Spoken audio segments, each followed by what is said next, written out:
트럭 운전사 주제에 감히! 예비 사돈의 날카로운 목소리가 호텔 프라이빗 룸에 울려 퍼졌습니다. 낡은 양복을 입고 온 남자를 위아래로 훑어보더니 혼수 리스트를 테이블 위에 내던졌어요. 강남 50평 아파트, 수입 세단 2대, 병원 증축금 20억. 남자는 아무 말도 하지 않았습니다. 그저 조용히 그 리스트를 바라볼 뿐이었죠. 예비 사돈은 몰랐습니다. 자신이 트럭 운전사라고 조롱한 그 남자가 누구인지, 그리고 그 오만함이 어떤 끔찍한 대가를 치르게 될지를요.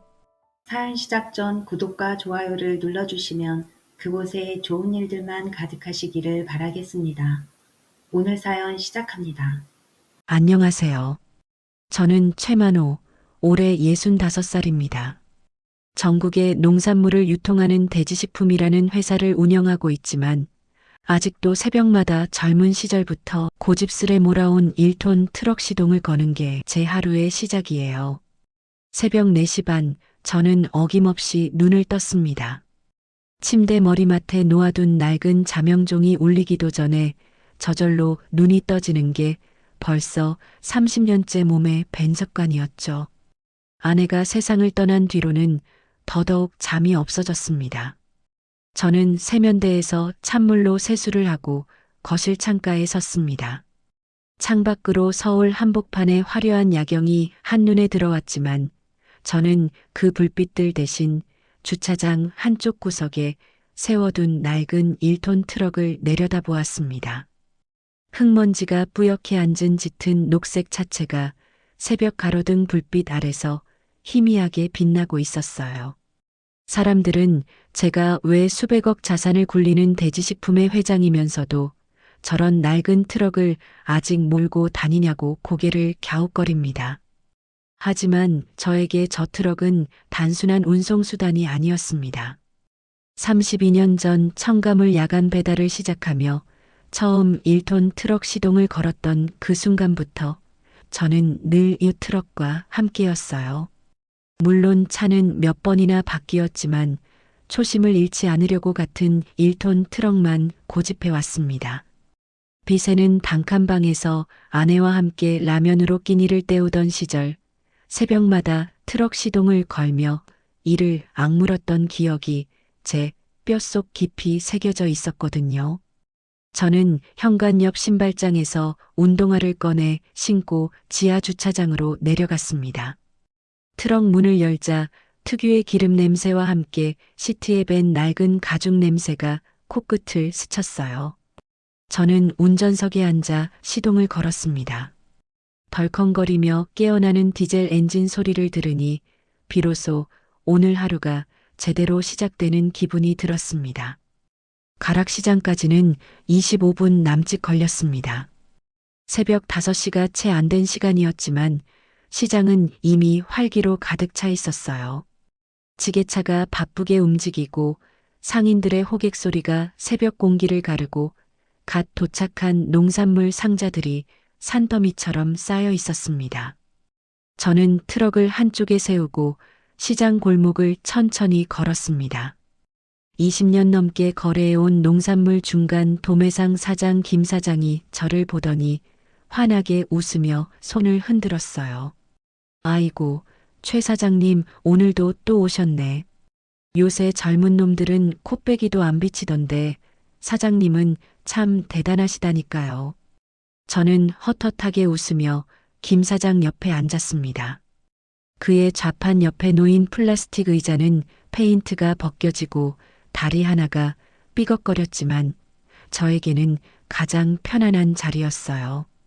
김 사장이 내어준 뜨끈한 국밥 한 그릇을 받아들고 저는 올해 배추와 무 작황 상태를 물었습니다. 가격 동향을 확인하고 산지 직거래 농가들의 근황을 들으며 고개를 끄덕였어요.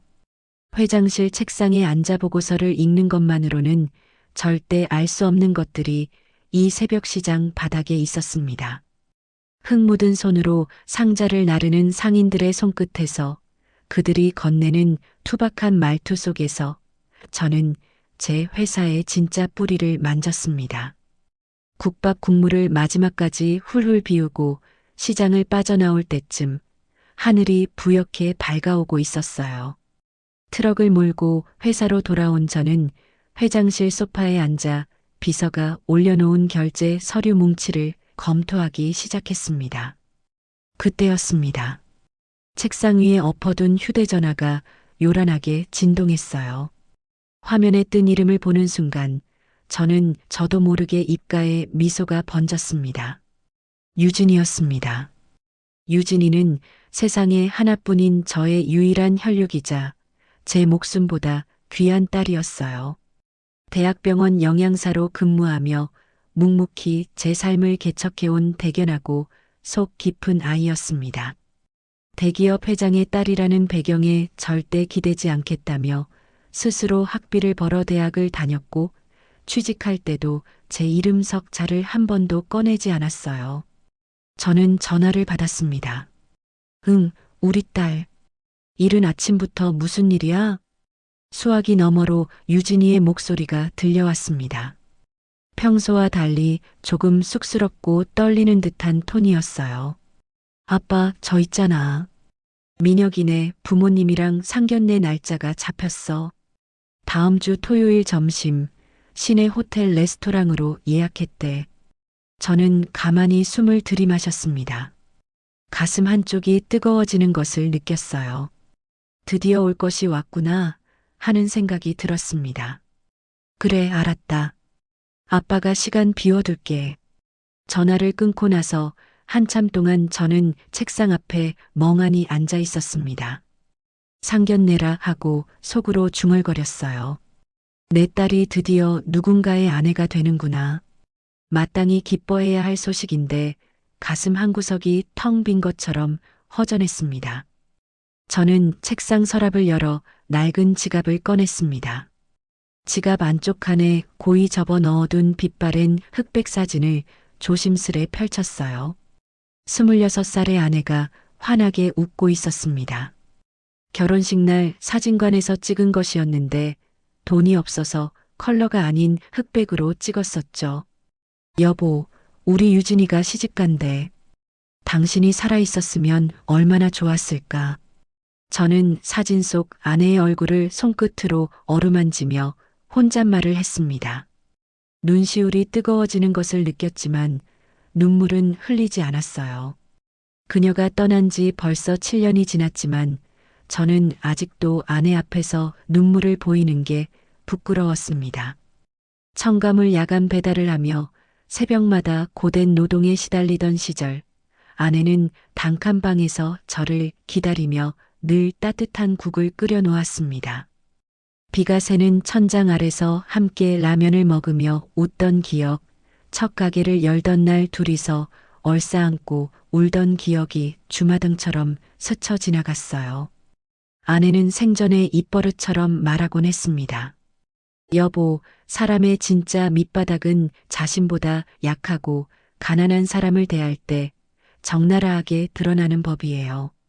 돈 많고 힘 있는 사람 앞에서야 누구나 고개를 숙이지만 힘없는 사람 앞에서 어떻게 행동하는지를 보면 그 사람의 진짜 속이 보여요. 저는 사진을 다시 지갑에 넣으며 생각에 잠겼습니다. 유진이가 만난다는 남자, 박민혁이라고 했죠. 33살 지역에서 꽤 크게 자리 잡은 요양병원 집안의 아들이자 의사라고 했습니다.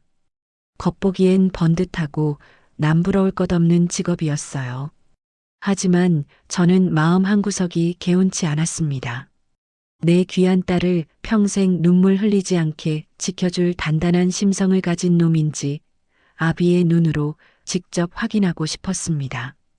저는 책상 위에 인터폰 버튼을 눌렀습니다. 김 비서, 잠깐 들어오게. 잠시 후 비서실장 김 비서가 조용히 문을 열고 들어왔습니다. 40대 중반의 그는 제 곁에서 15년을 일한 믿음직한 오른팔이었어요. 저는 목소리를 낮추어 지시했습니다. 유진이 예비시댁인 성심요양병원, 그 집안에 대한 뒷조사를 좀 해보게. 재무 상태, 업계 평판, 최근 동향 같은 것들을 은밀하게 알아봐. 김 비서는 고개를 끄덕이며 메모를 했습니다. 그의 표정에는 아무런 질문도 없었어요. 오랜 세월 함께 일해온 그는 제 의중을 누구보다 잘 알고 있었습니다. 며칠 뒤 김 비서가 보고서를 들고 회장실로 들어왔습니다. 서류 봉투를 받아들고 내용을 훑어보는 저의 미간이 점점 좁혀졌어요. 성심요양병원은 최근 무리하게 병동 확장을 추진하다 심각한 자금난에 시달리고 있었습니다. 은행 대출 이자도 간당간당한 상황이었고 여기저기 투자처를 찾아 백방으로 뛰어다니고 있었어요. 그리고 그들이 가장 적극적으로 로비를 시도하는 곳이 바로 우리 대지식품 산하 의료재단이었습니다. 다음 달에 집행 예정인 50억 원 규모의 후원금을 노리고 있다는 정황이 보고서에 고스란히 담겨 있었어요. 저는 보고서를 책상 위에 내려놓고 창밖을 바라보았습니다. 저녁 노을이 서울 하늘을 붉게 물들이고 있었습니다. 가슴 한쪽이 싸늘하게 식어가는 것을 느꼈어요. 설마 저들이 유진이를 보고 결혼하자고 한 게 아니라 뒤에 있는 돈과 배경을 보고 접근한 것은 아닐까 하는 불길한 생각이 머릿속을 스쳤습니다. 저는 책상 위 액자에 담긴 아내 사진을 가만히 바라보았습니다. 사진 속 아내가 저에게 말하는 것 같았어요. 직접 확인해 보라고, 그래야 마음이 놓일 거라고. 저는 결심했습니다. 다가오는 이 상견례 자리가 단순한 인사 자리가 아니라 내 딸의 평생 행복을 건 가장 중요한 시험대가 될 것이라고.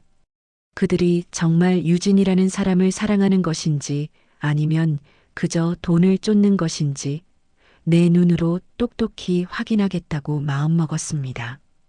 상견례 당일 아침이 밝았습니다.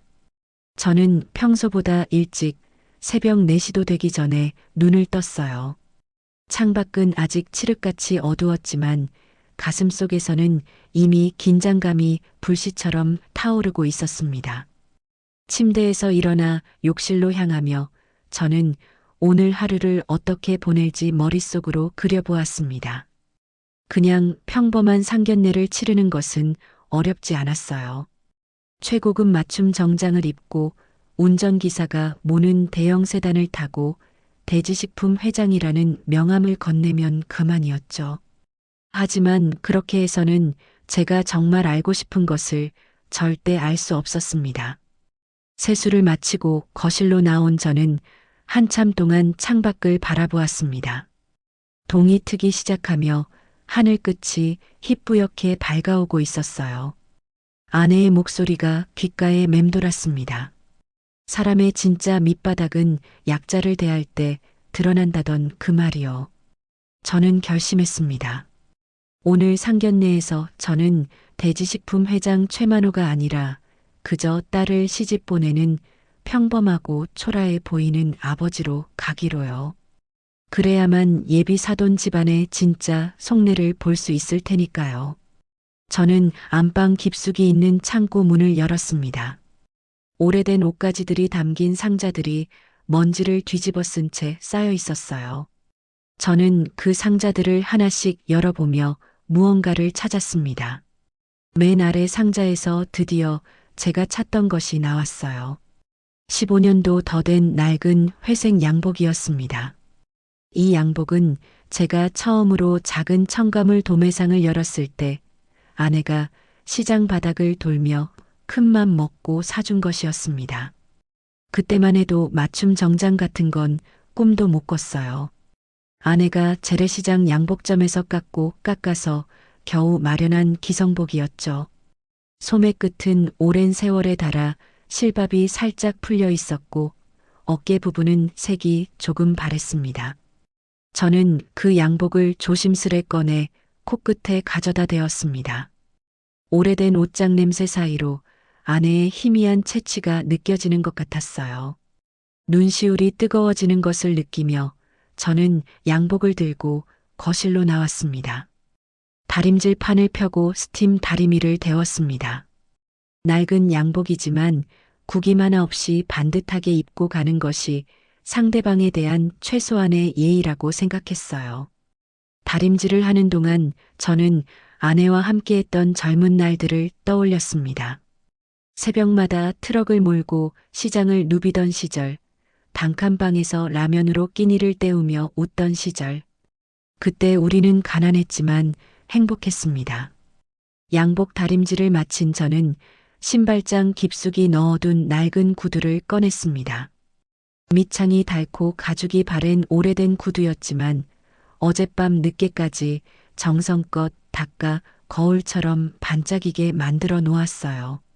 아무리 초라한 차림으로 간다 해도 딸의 얼굴에 먹칠하지 않으려면 최소한 이 정도 성의는 보여야 했습니다. 낡은 양복을 입고 거울 앞에 섰습니다.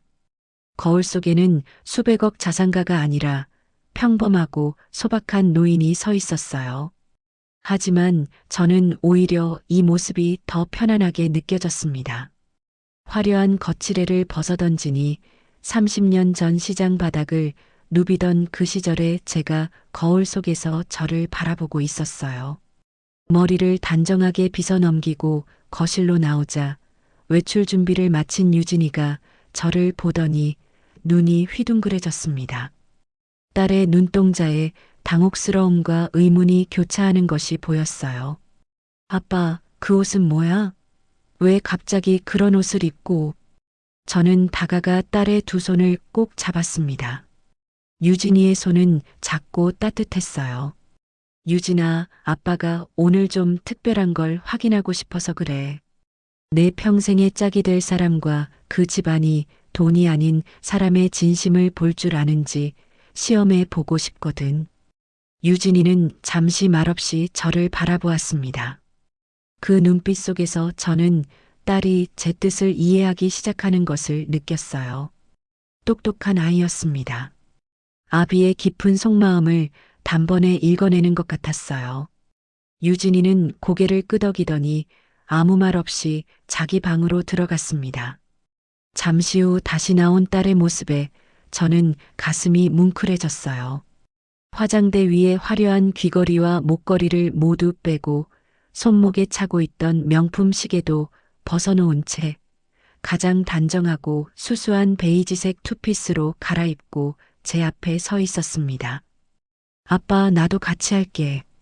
엄마가 살아계셨으면 분명 아빠 편 들었을 거야. 저는 딸의 어깨를 감싸 안으며 아무 말도 하지 못했습니다. 목이 메어 말이 나오지 않았어요. 이 아이는 정말 아내를 빼닮았습니다. 속 깊고 단단한 아이였어요. 집을 나서기 전 저는 서재로 들어가 휴대전화를 꺼냈습니다. 비서실장 직통 번호를 눌렀어요. 신호음이 2번 울리자 그가 받았습니다. 김 실장, 나야. 지금 통화 가능한가? 예, 회장님. 말씀하십시오. 저는 목소리를 낮추어 또박또박 지시했습니다. 성심 요양병원 건 말이야.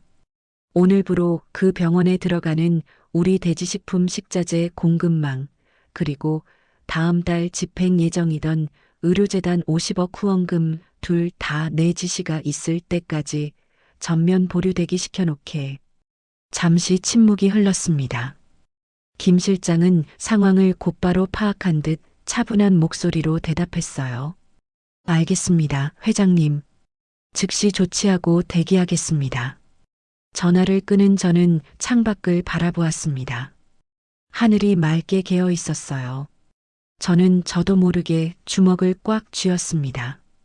만약 오늘 저들이 제 기대를 저버린다면 저 후원금은 영영 그들 손에 들어가지 못할 것입니다. 저는 유진이와 함께 지하 주차장으로 내려갔습니다. 주차장 한쪽에는 광택을 내며 세워둔 최고급 대형 세단이 있었고 반대편 구석에는 흙먼지가 훈장처럼 묻은 낡은 1톤 트럭이 있었어요.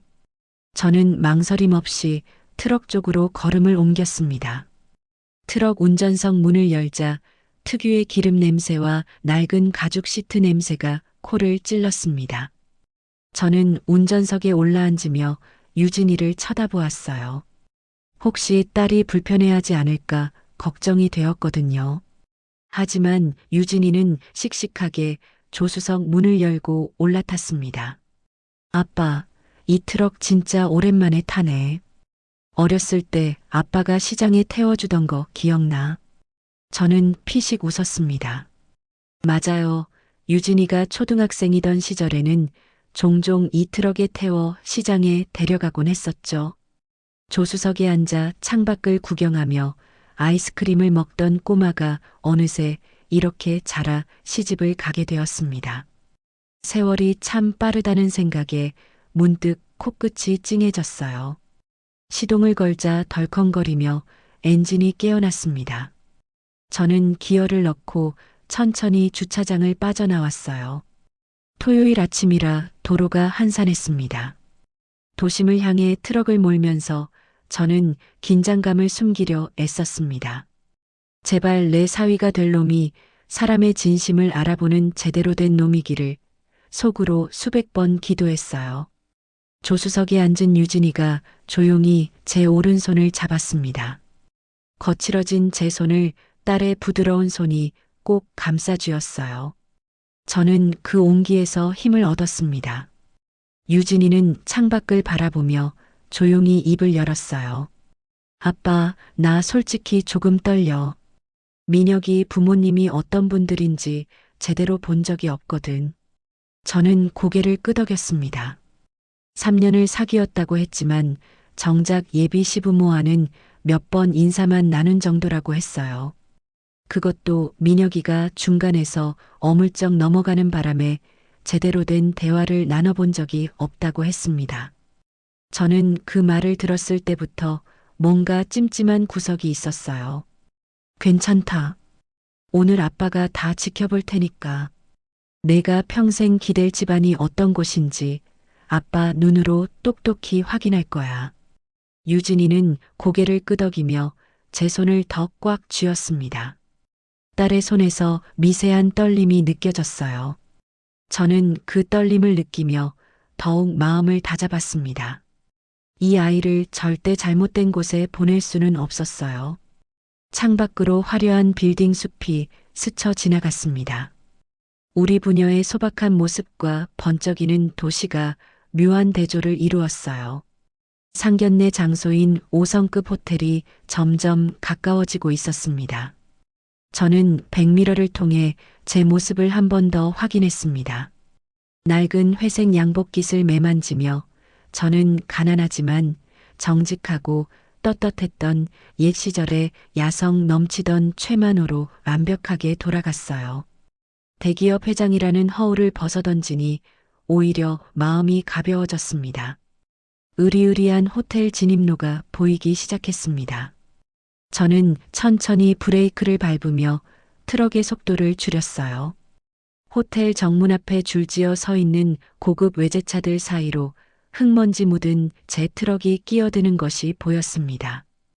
호텔 회전문 앞에서 발레 파킹 직원이 손을 흔들며 다가오는 것이 보였습니다. 화려한 유니폼을 입은 젊은 직원이었어요. 그의 시선이 제 낡은 트럭에 닿는 순간 표정이 미묘하게 굳어지는 것을 저는 놓치지 않았습니다. 저는 깊이 숨을 들이마셨습니다. 심장이 평소보다 빠르게 뛰고 있었어요. 이 상견례의 결과에 따라 내 딸의 평생이 결정될 수도 있다는 생각에 손바닥에 땀이 배어났습니다. 저는 핸들을 꽉 쥐고 트럭을 천천히 호텔 정문 앞으로 몰았어요. 뒤편에서 경적이 짧게 울렸습니다. 아마도 제 트럭 뒤에 줄 서 있던 고급 세단 운전자가 답답해하는 모양이었죠. 하지만 저는 개의치 않았습니다. 브레이크를 밟고 기어를 중립에 놓으며 저는 마음속으로 아내에게 말을 건넸습니다. 여보, 당신 눈으로 오늘 이 사람들 좀 같이 봐줘요. 우리 유진이 평생을 맡길 곳이 제대로 된 곳인지 당신이라면 한눈에 알아봤을 텐데. 진짜 사람의 바닥을 확인하는 전쟁이 이제 막 시작되려 하고 있었습니다. 유진이가 조수석에서 심호흡을 하는 것이 느껴졌습니다. 저는 딸의 어깨를 가볍게 두드렸어요. 걱정 마라, 아빠가 있잖아. 말로 하지 않아도 딸은 제 마음을 알아챈 듯 고개를 끄덕였습니다. 저는 트럭 문을 열고 천천히 밖으로 나섰어요. 발레 파킹 직원의 당혹스러운 시선이 느껴졌지만 저는 당당하게 등을 폈습니다. 오늘 이 초라한 모습이야말로 진짜 저의 무기였으니까요. 발레 파킹 직원이 제 트럭 앞으로 성큼성큼 다가왔습니다. 화려한 금색 단추가 달린 유니폼을 입은 20대 청년이었어요. 그는 트럭 차체에 뿌옇게 앉은 흙먼지를 훑어보더니 노골적으로 미간을 찌푸렸습니다. 어르신, 여기 식자재 납품 차량은 지하 3층 화물 전용 구역으로 가셔야 합니다. 저는 창문을 내리고 차분하게 대답했어요. 납품하러 온 게 아니라 상견례 예약이 있어서 왔습니다. 12시 반 스카이라운지 프라이빗 룸이요. 직원은 의심스러운 눈초리로 저를 위아래로 훑어보더니 무전기를 꺼내 뭔가를 확인했습니다. 잠시 후 그의 표정이 당혹스럽게 일그러졌어요. 예약 명단에 제 이름이 있는 모양이었죠. 아, 예. 확인됐습니다. 그런데 저희가 차량을 대신 주차해 드리는데 직원이 차 키를 달라며 손을 내밀었지만 저는 고개를 저었습니다. 내 차는 짐칸에 흙이 많아서 자네 깨끗한 유니폼 버릴까봐 미안하네. 저쪽 야외 주차장 구석에 내가 직접 대겠소. 저는 트럭을 몰아 주차장 가장자리에 세웠습니다. 번쩍이는 수입 세단들 사이에서 제 낡은 트럭이 유독 눈에 띄었어요. 하지만 저는 개의치 않았습니다. 오히려 이 광경이 오늘의 시험을 더욱 완벽하게 만들어줄 테니까요. 유진이와 함께 호텔 로비로 들어섰습니다. 천장에서 내려온 거대한 크리스탈 샹들리에가 눈부시게 빛나고 있었어요. 대리석 바닥은 거울처럼 반짝였고 곳곳에 놓인 화려한 꽃 장식에서 은은한 향기가 퍼져나왔습니다. 저는 이런 곳에 익숙했지만 오늘만큼은 일부러 주눅든 표정을 지으며 두리번거렸어요. 로비 한쪽 소파에서 누군가 손을 흔드는 것이 보였습니다. 예비 사돈 부부와 민혁이었어요. 저는 천천히 그쪽으로 걸음을 옮겼습니다. 첫눈에 봐도 그들의 차림새는 화려했습니다. 예비 사돈인 원장 상도는 60대 중반쯤 되어 보였는데 이름만 들어도 알만한 명품 브랜드의 정장을 입고 있었어요. 손목에는 번쩍이는 금색 시계가 채워져 있었고 구두 역시 한눈에 봐도 수백만 원은 할 법한 것이었습니다. 그의 아내 수지는 머리부터 발끝까지 보석과 명품으로 치장하고 있었어요. 목걸이, 귀걸이, 팔찌가 조명 아래서 번쩍번쩍 빛났습니다. 우리가 다가가자 상도 부부의 시선이 제 낡은 양복과 다른 구두에 가서 박혔습니다.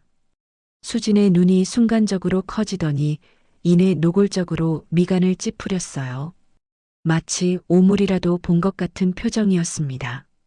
저는 예의 바르게 허리를 숙여 인사했습니다. 처음 뵙겠습니다. 유진이 아버지 최만호입니다. 상도가 건성으로 고개를 까딱였습니다. 악수를 청하려고 내민 제 손을 못 본 척 외면하더군요. 그의 아내 수지는 아예 대놓고 한숨을 내쉬며 입을 열었어요. 아이고, 시내버스 타고 오시느라 늦으신 건 아니죠? 요즘 토요일에는 차가 많이 막히던데. 가시가 잔뜩 돋친 첫 인사였습니다. 저는 속으로 피식 웃으며 대답했어요. 아닙니다. 제 발이 되어주는 1톤 트럭을 직접 몰고 왔습니다. 그 순간 상도의 입꼬리가 비웃듯 한쪽으로 삐딱하게 올라갔습니다. 옆에 서 있던 민혁이는 제 손에 들린 낡은 트럭 키를 보더니 창피한 듯 헛기침을 하며 시선을 돌렸어요.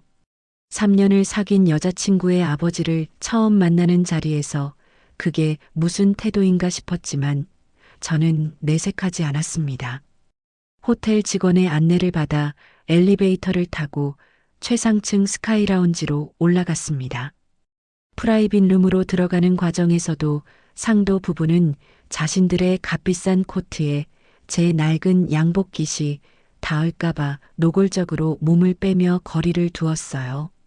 저는 그 유치한 행동을 못 본 척하며 묵묵히 따라 들어갔습니다. 프라이빗 룸은 통유리 창문으로 서울 시내가 한눈에 내려다 보이는 멋진 곳이었습니다. 하얀 테이블보 위에는 은색 커트러리가 가지런히 놓여 있었고 크리스탈 와인잔이 조명 아래서 영롱하게 빛나고 있었어요. 자리에 앉자마자 수진이 입을 열었습니다. 저희가 일부러 이 호텔에서 제일 좋은 룸으로 예약했어요. 인당 30만 원짜리 송로버섯 코스 요리가 나올 거예요. 어르신은 이런 데 처음이시죠? 놀라지 마시고 천천히 드세요. 저는 속으로 실소를 터뜨렸습니다. 이 정도 호텔은 제가 매년 수십 번씩 드나드는 곳이었어요. 하지만 저는 일부러 눈을 크게 뜨며 감탄하는 척했습니다. 아이고, 정말 대단하네요. 이런 데는 난생 처음 와봅니다. 제 대답에 상도 부부의 얼굴에 만족스러운 미소가 번졌습니다. 그들의 눈빛에서 저는 노골적인 우월감을 읽었어요. 가난한 노인을 아래로 내려다보는 오만함이 그대로 드러나 있었습니다. 웨이터가 메뉴를 가져왔고 상도가 능숙하게 와인을 주문했습니다. 이름도 들어본 적 없는 고급 빈티지 와인이라며 자랑을 늘어놓았어요. 저는 고개를 끄덕이며 연신 감탄하는 척했습니다. 에피타이저가 나오자 수진이 또 한마디 했어요. 이런 고급 요리는 평생 처음이실 텐데 입에 맞으실지 모르겠네요. 그리고는 유진이를 향해 시선을 돌렸습니다. 유진이도 촌스럽게 허겁지겁 먹다 체하지 말고 조금씩 천천히 씹어 먹어라. 딸을 향한 노골적인 무시에 제 가슴 속에서 뜨거운 불길이 일었습니다. 하지만 저는 꾹 참고 허허 웃으며 에피타이저를 입에 넣었어요. 아직은 참을 때였습니다. 이들의 본색이 완전히 드러날 때까지 기다려야 했어요. 유진이는 고개를 숙인 채 묵묵히 음식을 먹고 있었습니다. 딸의 귀가 붉게 달아오른 것이 보였어요. 모욕감과 수치심을 꾹꾹 눌러 참고 있는 게 분명했습니다. 저는 테이블 아래에서 딸의 손을 잡아 꼭 쥐어주었어요. 괜찮다, 아빠가 있다는 무언의 신호였습니다. 민혁이는 우리 부녀가 모욕당하는 동안 아무 말도 하지 않았습니다. 그저 와인잔을 만지작거리며 부모의 눈치만 슬슬 살필 뿐이었어요. 3년이나 사귄 여자친구와 그 아버지가 이렇게 대놓고 무시를 당하는데도 한마디 변호 없이 침묵하는 모습에 저는 실망감을 느꼈습니다. 코스 요리가 하나씩 나올 때마다 수진의 잔소리는 계속되었습니다. 포크 잡는 법이 어쩌니, 나이프 쓰는 법이 어쩌니, 트러플 오일 향을 모르면 어쩌니. 저는 일부러 서툰 척하며 그녀의 비웃음을 유도했어요. 하지만 속으로는 이미 판단이 서고 있었습니다. 예의를 다해 가장 반듯하게 옷을 다려 입고 온 저의 정성은 안중에도 없고 오직 돈의 잣대로만 사람을 재단하는 이들의 천박한 본성이 하나씩 드러나고 있었어요. 저는 젓가락을 쥔 오른손에 힘을 주며 이들의 오만이 과연 어디까지 갈지 끝까지 지켜보기로 마음먹었습니다. 진짜 폭탄은 아직 터지지 않았으니까요. 메인 요리가 나올 무렵 상도가 처음으로 제게 직접 말을 걸었습니다. 와인을 한 모금 마신 뒤 거만하게 턱을 치켜들며 물었어요. 그래, 사돈 어른은 뭘 하시는 분이시죠? 트럭을 모신다고 하셨나? 저는 일부러 머뭇거리며 대답했습니다. 예, 농산물 유통 쪽에서 일하고 있습니다. 젊을 때부터 시장에서 첨가물 배달로 시작해서요. 상도가 코웃음을 쳤습니다. 그의 눈빛에서 노골적인 경멸이 느껴졌어요. 아, 그러시구나. 시장에서 채소 장사를 하셨다. 그래도 딸은 대학병원 영양사까지 시켰으니 대단하시네요. 유진이 같은 애가 우리 민혁이를 만난 건 정말 팔자 좋은 거죠. 저는 속으로 이를 갈았지만 겉으로는 겸손하게 고개를 숙였습니다. 예, 감사합니다. 저희 유진이가 복이 많은가 봅니다. 수진이 찻잔을 내려놓으며 끼어들었어요. 근데 사돈어른, 혹시 은퇴하시면 노후 준비는 되어 있으신 거예요? 요즘 젊은 부부들이 양가 부모님 부양 문제로 많이 힘들어 하거든요. 저희 민혁이한테 부담 주시면 안 되는데. 저는 눈을 깜빡이며 대답했어요. 아, 예. 그건 걱정 마십시오. 제가 알아서 할 테니까요. 수지는 의심스러운 눈초리로 저를 훑어보았습니다. 그녀의 시선이 제 낡은 양복 소매의 해진 부분에서 멈추더니 입꼬리가 실룩거렸어요. 뭔가 더 캐묻고 싶은 눈치였지만 일단은 참는 모양이었습니다. 저는 슬쩍 민혁이를 쳐다보았습니다. 이 대화 내내 그는 한마디도 거들지 않고 접시만 바라보고 있었어요. 자기 부모가 미래 장인을 이렇게 대놓고 무시하는데도 아무런 반응이 없었습니다. 저는 그의 태도에서 이미 많은 것을 읽었어요. 디저트가 나올 때쯤 수진이 유진이에게 말을 걸었습니다. 유진아, 너 결혼하면 시어머니 말 잘 들어야 해. 우리 집안은 격식을 중시하거든. 명절마다 제사도 많고 어른 모시는 예절도 철저해. 대학병원 영양사면 요리는 잘하겠지? 시집 와서 부엌일 많이 해야 할 텐데. 유진이가 고개를 끄덕이며 조용히 대답했어요. 예, 어머니. 열심히 하겠습니다.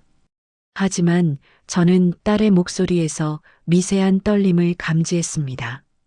수치심과 분노를 꾹꾹 눌러 참고 있는 게 느껴졌어요. 저는 테이블 아래에서 딸의 무릎을 가볍게 두드렸습니다.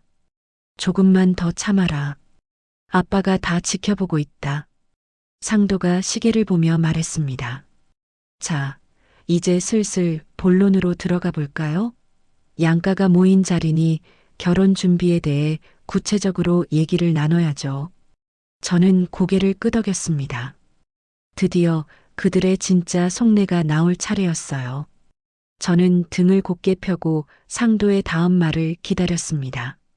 수진이 핸드백에서 무언가를 꺼내는 것이 보였습니다. 고급스러운 봉투였어요. 저는 그것이 무엇인지 대충 짐작할 수 있었습니다. 이 순간을 위해 오늘 하루를 준비해 왔으니까요. 창밖으로 서울 시내가 발 아래 펼쳐져 있었습니다. 저 화려한 도시의 불빛들 아래서 얼마나 많은 사람들이 돈과 지위에 눈이 멀어 사람의 진심을 외면하고 있을까요? 저는 잠시 아내를 떠올렸습니다. 여보, 당신 말이 맞았어요. 사람의 진짜 바닥은 이럴 때 드러나는 거였어요. 저는 수진이 봉투를 테이블 위에 올려놓기를 기다리며 곧 터질 폭탄에 대비해 마음을 단단히 먹었습니다. 수진이 악어 가죽 핸드백에서 꺼낸 것은 두툼하고 고급스러운 봉투였습니다. 그녀는 그것을 테이블 한가운데에 보란듯이 올려놓으며 입을 열었어요. 저희가 명색이 지역에서 제일 큰 요양병원 원장 집안인데 며느리 혼수 문제로 주변에서 뒷말이 나오면 체면이 깎여서 안 되거든요. 최소한 이 정도는 해오셔야 양가 집안끼리 아기가 맞지 않겠어요? 저는 말없이 그 봉투를 당겨 열어보았습니다. 안에는 최고급 한지에 깔끔하게 인쇄된 혼수 리스트가 들어 있었어요. 저는 그 내용을 찬찬히 읽어 내려갔습니다. 첫 번째 항목부터 눈이 휘둥그레질 만했습니다. 강남 50평대 아파트 공동명의 등기. 그 아래로는 시부모를 위한 2억 원대 최고급 수입 세단 2대. 그리고 각종 한정판 명품 가방과 시계들이 브랜드명과 모델명까지 구체적으로 지정되어 빼곡히 적혀 있었어요. 하지만 제 눈을 가장 크게 만든 것은 리스트 맨 마지막에 굵은 글씨로 적힌 항목이었습니다. 성심 요양병원 신관 증축을 위한 며느리 예당금 20억 원. 저는 하마터면 헛웃음이 터져 나오는 것을 간신히 아랫입술을 깨물어 참았어요. 이건 혼수 리스트가 아니었습니다. 노골적인 갈취 목록이었어요. 며느리를 맞이하는 게 아니라 돈주를 확보하려는 속셈이 너무도 뻔히 보였습니다. 저는 끓어오르는 어의를 누르고 최대한 차분한 목소리로 말했어요. 제가 작은 채소 장사부터 시작해 트럭을 몰며 딸을 키웠는데 이 엄청난 금액은 저희 형편에 너무 무리가 아닌가 싶습니다만. 그러자 상도가 팔짱을 거만하게 끼고 의자 등받이에 기대며 쯧쯧 혀를 찼습니다. 그러게 처음부터 사람의 급이 맞아야 결혼을 하지. 유진이가 우리 의사 아들 민혁이 잘 꼬셔서 여기까지 온 거면 처가에서 그 정도 뼈를 깎는 성의는 보여야 우리 병원 식구로 받아줄 수 있지 않겠습니까? 저는 귀를 의심했습니다. 우리 딸이 민혁이를 꼬셨다고요. 3년을 진심으로 사귀어온 연인 사이를 이렇게 천박하게 표현하다니. 분노가 목구멍까지 치밀어 올랐지만 저는 꾹 참았습니다. 아직 더 지켜봐야 했어요. 수진이 와인잔을 찰랑거리며 한술 더 떴습니다. 사돈어른이 정 능력이 안 되시면 유진이가 시중은행이나 제2금융권 대출이라도 받아와야죠. 대학병원 영양사 쥐꼬리만 한 월급으로 평생 어떻게 감당할진 몰라도 우리 집안 며느리 타이틀이 공짜인 줄 아셨어요? 딸을 빚더미에 앉히라는 소리였습니다. 저는 속으로 부글부글 끓었지만 겉으로는 당황한 표정을 지었어요. 그게 참 쉽지 않네요. 너무 큰 금액이라. 상도가 코웃음을 쳤습니다. 쉽지 않으시면 이 결혼 저희 쪽에서도 다시 생각해야 합니다. 솔직히 말씀드려서 우리 민혁이 조건이면 더 좋은 집안 규수들 줄을 서거든요. 의사사위 얻으려면 그 정도 각오는 하셔야죠. 저는 이제 완전히 그들의 본색을 확인했습니다. 유진이를 사랑과 존중으로 품어줄 가족이 아니었어요. 그저 자신들의 끝없는 허영심을 채우고 무리하게 벌린 병원 빚을 메울 순진한 호구를 찾고 있었던 것입니다. 저는 시선을 돌려 제 옆에 앉은 유진이를 바라보았습니다.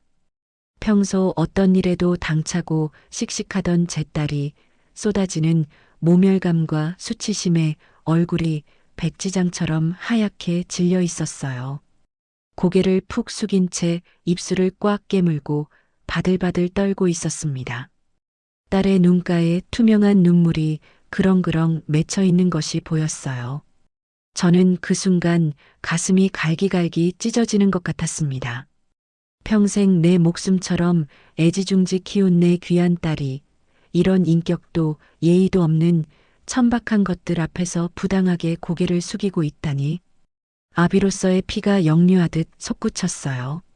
식탁 아래로 꽉 쥔 제 두 주먹이 분노로 부들부들 떨렸습니다. 하지만 저는 이 자리를 완전히 엎어버리기 전에 마지막으로 꼭 확인해야 할 단 한 사람이 남아 있었습니다. 저는 치밀어 오르는 화를 차가운 이성으로 억누르며 지금껏 한마디도 하지 않고 있던 민혁이를 똑바로 쳐다보았어요. 민혁군. 민혁이가 고개를 들었습니다. 그의 눈동자가 불안하게 흔들리고 있었어요. 자네 생각도 부모님의 이 요구와 정확히 같은가? 이 혼수 리스트가 진정 자네가 평생을 약속한 유진이와의 결혼에 필요한 조건인가? 묵직하고 뼈 있는 제 질문에 프라이빗 룸 안의 공기가 일순간 차갑게 얼어붙었습니다. 우리 부녀를 포함한 모든 시선이 민혁이의 입술로 일제히 향했어요. 저는 간절히 바랐습니다. 민혁이가 단 한 번이라도 남자답게 부모를 막아서며 아버님, 어머니 이건 정말 너무하십니다. 저는 혼수 따위 필요 없고 유진이 이 사람 하나면 충분합니다. 라고 단호하게 말해주기려. 하지만 민혁이는 제 시선을 마주치지도 못한 채 불안한 눈동자로 바닥만 헤집었습니다. 그러더니 옆에 앉은 제 엄마 수진의 찌푸린 눈치만 슬슬 살피며 꿀먹은 벙어리처럼 굳어 있었어요. 비겁한 침묵이 길어졌습니다. 그러자 수진이 콧방귀를 크게 뀌며 민혁이의 등을 툭 쳤어요. 사돈어른, 묻긴 뭘 물으세요? 얘가 무슨 힘이 있나요? 다 저희가 나중에 이 큰 병원 물려줄 거 생각해서 이사장인 저희가 정한 법도입니다. 민혁이는 그제야 목이 기어들어가는 목소리로 입을 열었습니다. 아버님, 저희 병원 사정이 요즘 확장을 앞두고 워낙 자금이 복잡해서 저도 부모님 뜻에 맞추는 게 도리인 것 같아서요. 그 말끝이 흐려지는 순간 꾹꾹 참아오던 유진이의 커다란 두 눈에서 투명한 눈물이 기어이 툭 하고 테이블 위로 떨어졌습니다. 3년을 헌신적으로 사랑했던 남자가 위기의 순간 자신을 지켜주기는커녕 부모의 부당한 폭력과 무력에 비겁하게 동조하는 방관자라는 사실을 뼈저리게 확인한 절망의 눈물이었어요. 소리 없이 눈물을 떨구는 딸의 옆모습을 보자 저는 가슴이 갈기갈기 찢어지는 듯 했습니다. 내 딸이 저런 줏대없고 기회주의적인 마마보이에게 남은 반평생을 통째로 걸 뻔했다니 눈앞이 아찔했어요. 상도는 분위기가 굳어지자 오히려 승기를 잡은 듯 거만하게 턱을 치켜들며 저를 압박했습니다. 자, 빨리 결정하시죠.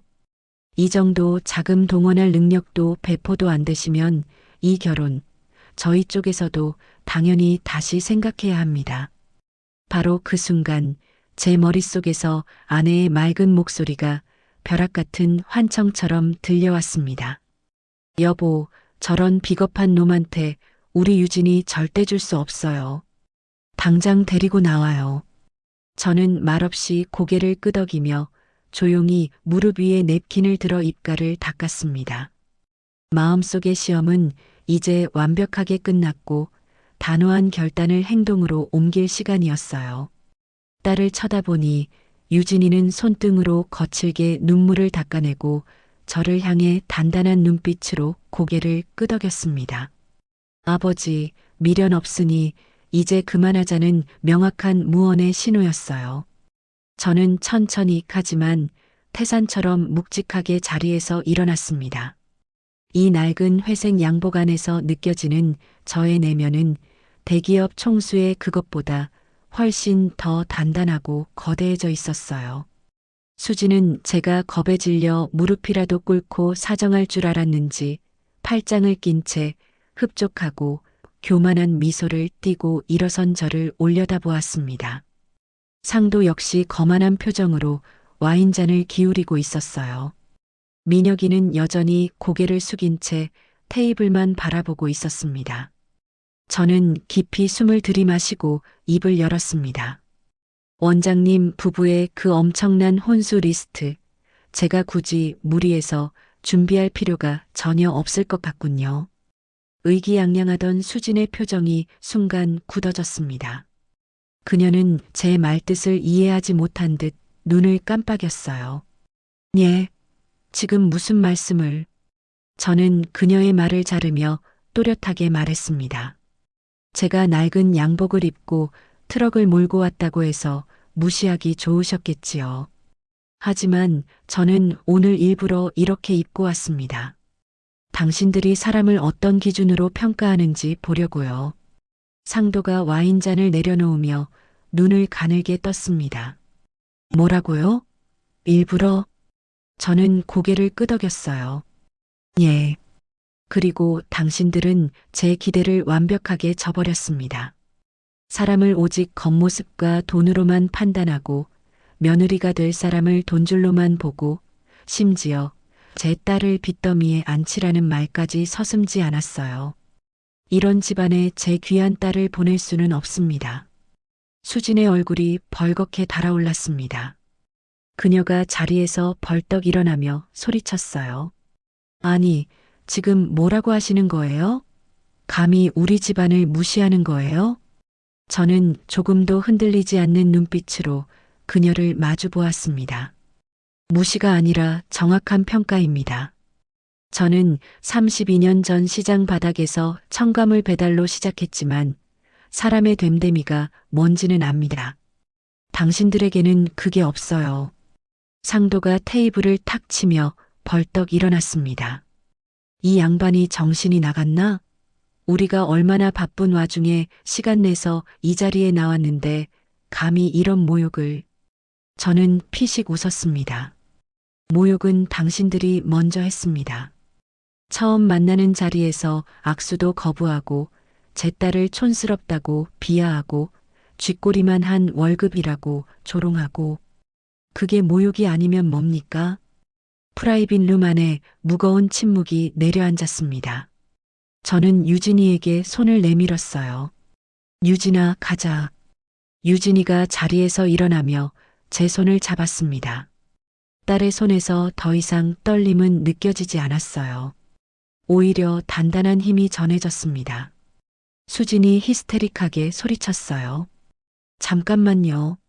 어디서 트럭 운전사 주제에 감히 우리 집안을 차요? 이 결혼 파토 내면 당신 딸 앞으로 어디서 시집 가겠어요? 저는 문 쪽으로 걸어가다가 멈춰서서 뒤를 돌아보았습니다. 그리고 차갑게 말했어요. 걱정 마십시오. 당신들 같은 집안보다 훨씬 나은 곳이 많을 겁니다. 그리고 저는 잠시 말을 끊고 상도를 똑바로 쳐다보았습니다. 원장님, 병원 자금 사정이 많이 어려우시다면서요? 투자처 찾느라 백방으로 뛰어다니신다고 들었습니다. 상도의 얼굴이 순간 하얗게 질렸습니다. 그가 어떻게 그걸 아느냐는 듯 눈을 크게 떴어요. 저는 의미심장한 미소를 지으며 말했습니다. 아까 제가 농산물 유통 쪽에서 일한다고 했죠? 그 이야기는 조금 있다가 더 자세히 들으시게 될 겁니다. 그 말을 남기고 저는 유진이의 손을 잡은 채 프라이빗 룸 문을 열고 나왔습니다. 뒤에서 수진의 앙칼진 목소리가 터져 나왔지만 저는 뒤도 돌아보지 않았어요. 엘리베이터를 향해 걸어가며 저는 유진이의 어깨를 감싸 안았습니다. 딸이 제 품에 얼굴을 묻으며 작게 흐느꼈어요. 아빠, 미안해. 3년 동안 사람을 잘못 봤어. 저는 딸의 머리를 쓰다듬으며 말했습니다. 울지 마라.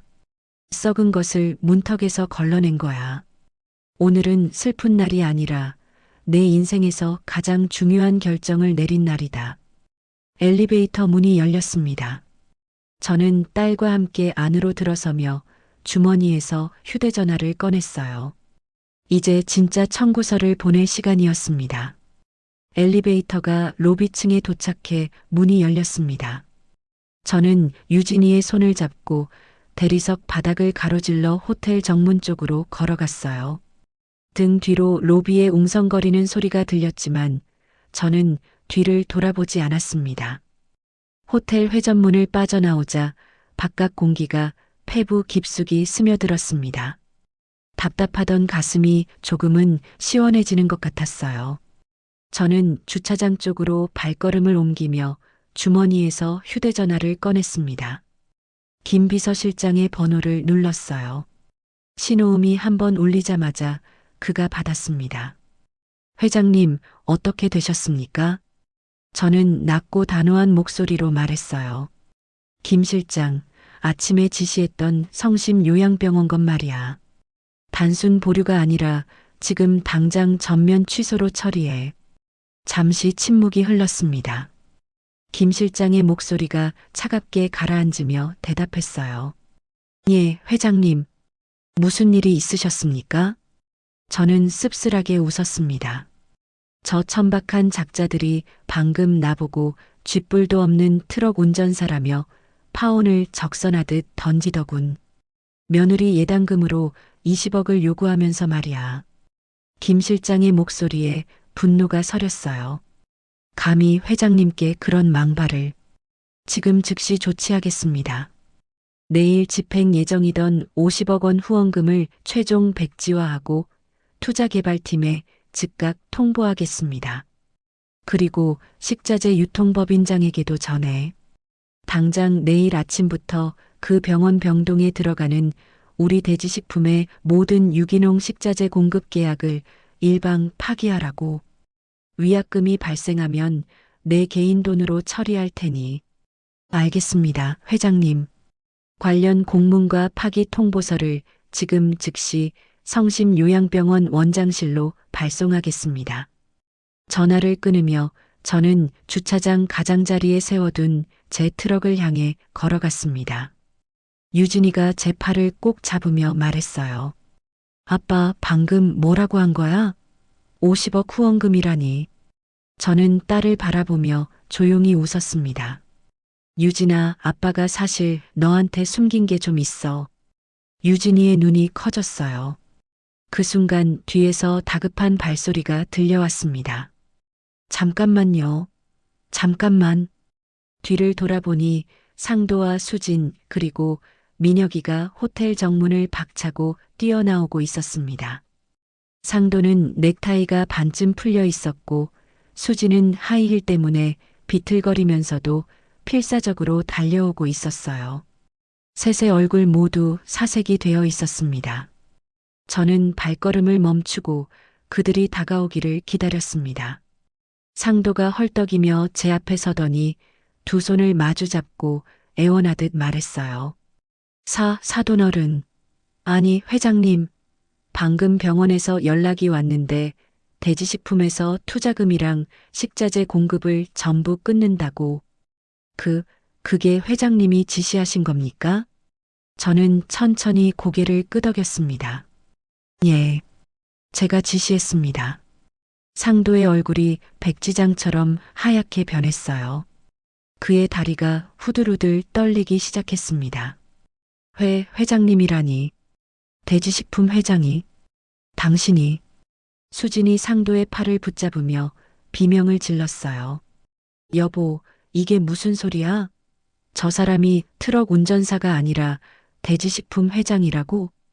저는 피식 웃으며 대답했습니다. 트럭도 뭡니다.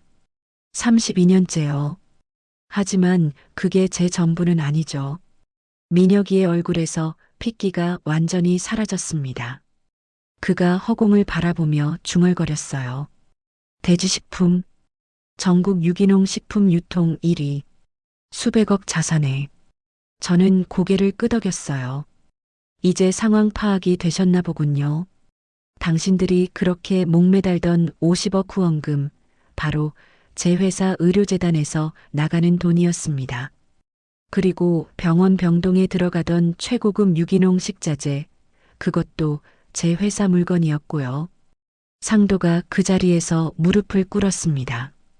최고급 양복 바지가 주차장 바닥에 닿는 것도 아랑곳하지 않고 제 바지춤을 붙잡았어요. 회장님, 저희가 정말 죽을 죄를 지었습니다. 눈이 삐어서 몰라뵙고 감이 뚫린 주둥이라고 함부로 놀렸습니다. 제발 한 번만 용서해 주시고 투자금만은 살려주십시오. 수진도 하이힐을 신은 채로 주차장 바닥에 무릎을 꿇었습니다. 아까까지 콧대 높게 저를 깔보던 그 여자가 이제는 눈물 콧물을 흘리며 매달리고 있었어요. 제가 미쳤었어요. 회장님, 아니 사돈어른. 유진아, 내가 시어머니 노릇 안 하고 내가 하라는 대로 다 맞춰줄게. 제발 파엄마는 무르자, 응? 저는 그들의 처절한 모습을 차갑게 내려다보았습니다. 불과 15분 전까지만 해도 저와 제 딸을 벌레 보듯 했던 자들이 이제는 주차장 바닥에 엎드려 목숨줄처럼 매달리고 있었어요. 돈 앞에서 이렇게 쉽게 무너지는 인간들이라니. 저는 씁쓸함을 넘어 역겨움까지 느꼈습니다. 민혁이도 뒤늦게 달려와 유진이 앞에 무릎을 꿇었어요. 눈물이 범벅이 된 얼굴로 유진이의 손을 잡으려 했습니다. 유진아, 나 정말 잘못했어. 내가 부모님 다 막았어야 했는데 내가 멍청했어. 우리 3년이나 진심으로 사랑했잖아. 하지만 유진이는 그의 손을 피하며 한 발 뒤로 물러섰습니다. 딸의 눈에서 눈물은 이미 마른 채였고 그 대신 차갑게 얼어붙은 경멸이 가득했어요. 진심이라고? 방금 전까지 부모님이 나랑 우리 아빠를 모욕하는 걸 눈뜨고 지켜보면서 한마디도 안 했잖아. 오히려 부모님 뜻에 맞추는 게 도리라고 했고, 그게 내 진심이야? 민혁이가 입술을 달싹거렸지만 아무 말도 나오지 않았어요. 그저 바닥을 내려다보며 어깨를 떨 뿐이었습니다. 유진이가 차갑게 말했어요. 오빠, 아니 박민혁 씨. 오늘 당신들 가족 덕분에 사람의 진짜 밑바닥을 보는 눈 확실히 배웠네. 앞으로 내 인생에서 다신 연락하지 마. 저는 유진이의 어깨를 감싸 안으며 트럭 쪽으로 걸음을 옮겼습니다.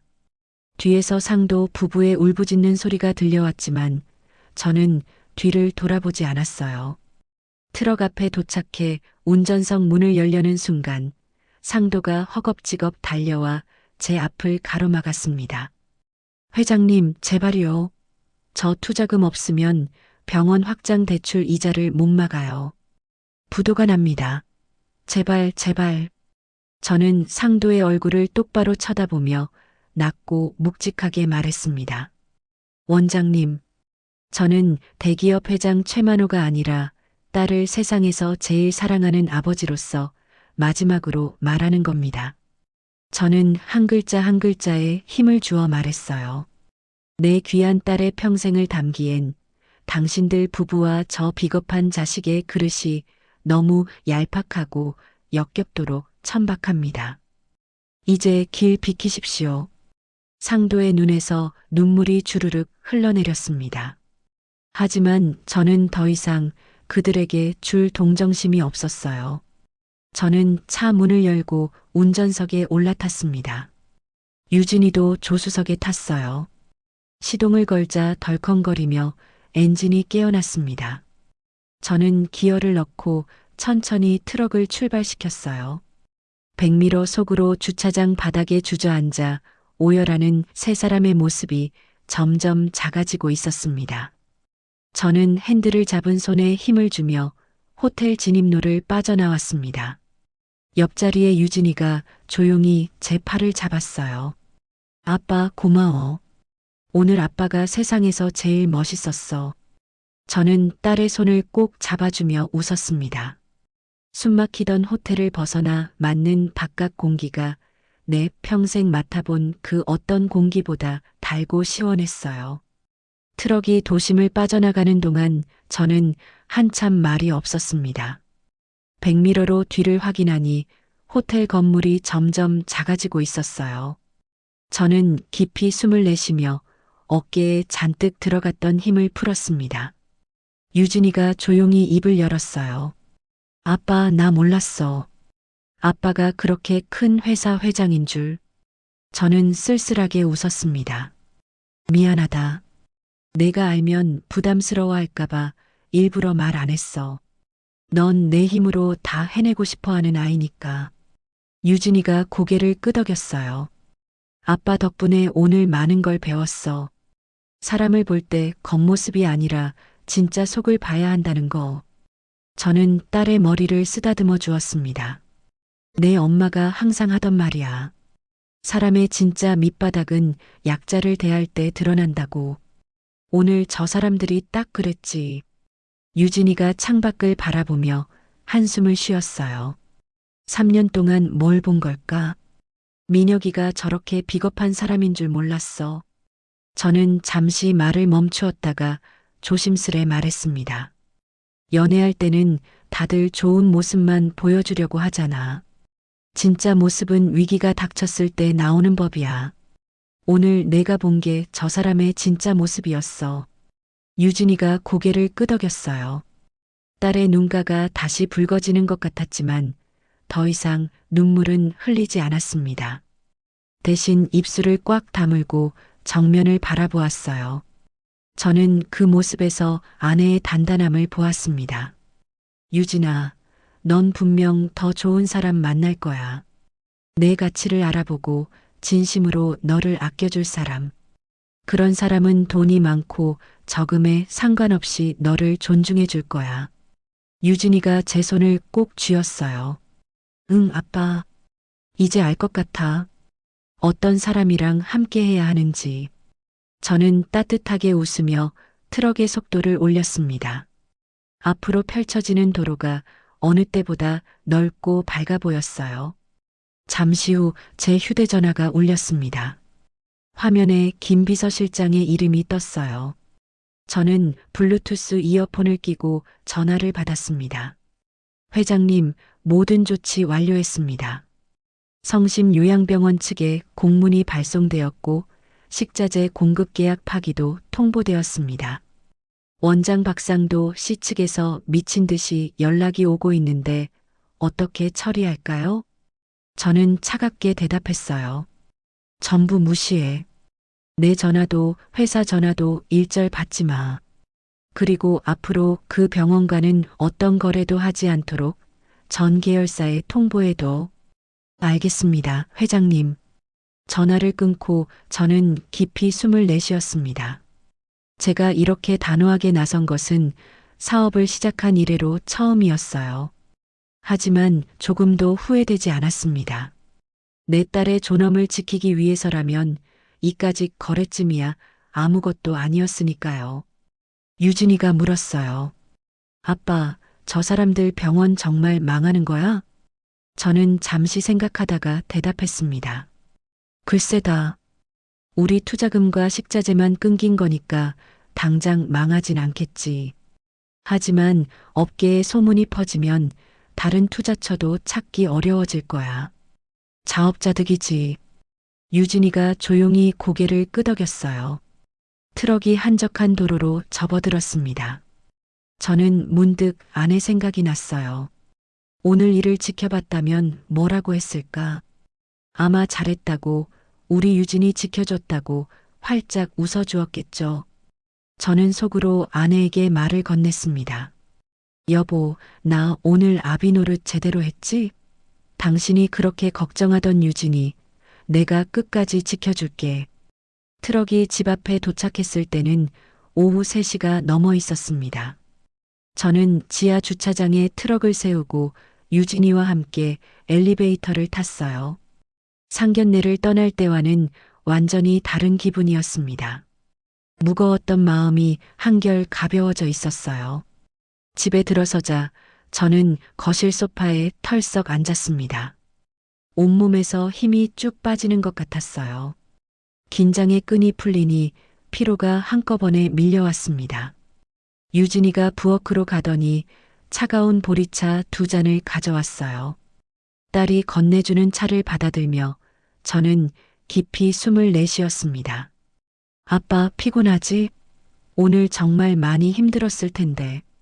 저는 고개를 저으며 미소 지었어요. 아니, 오히려 속이 시원해. 썩은 인연을 문턱에서 걸러낸 것 같아서. 유진이가 제 옆에 앉으며 창밖을 바라보았습니다. 아까까지 눈물로 범벅이 되었던 딸의 얼굴에 이제는 담담한 빛이 어려 있었어요. 저는 그 모습에서 아내의 단단함을 보았습니다. 아빠, 근데 정말 몰랐어.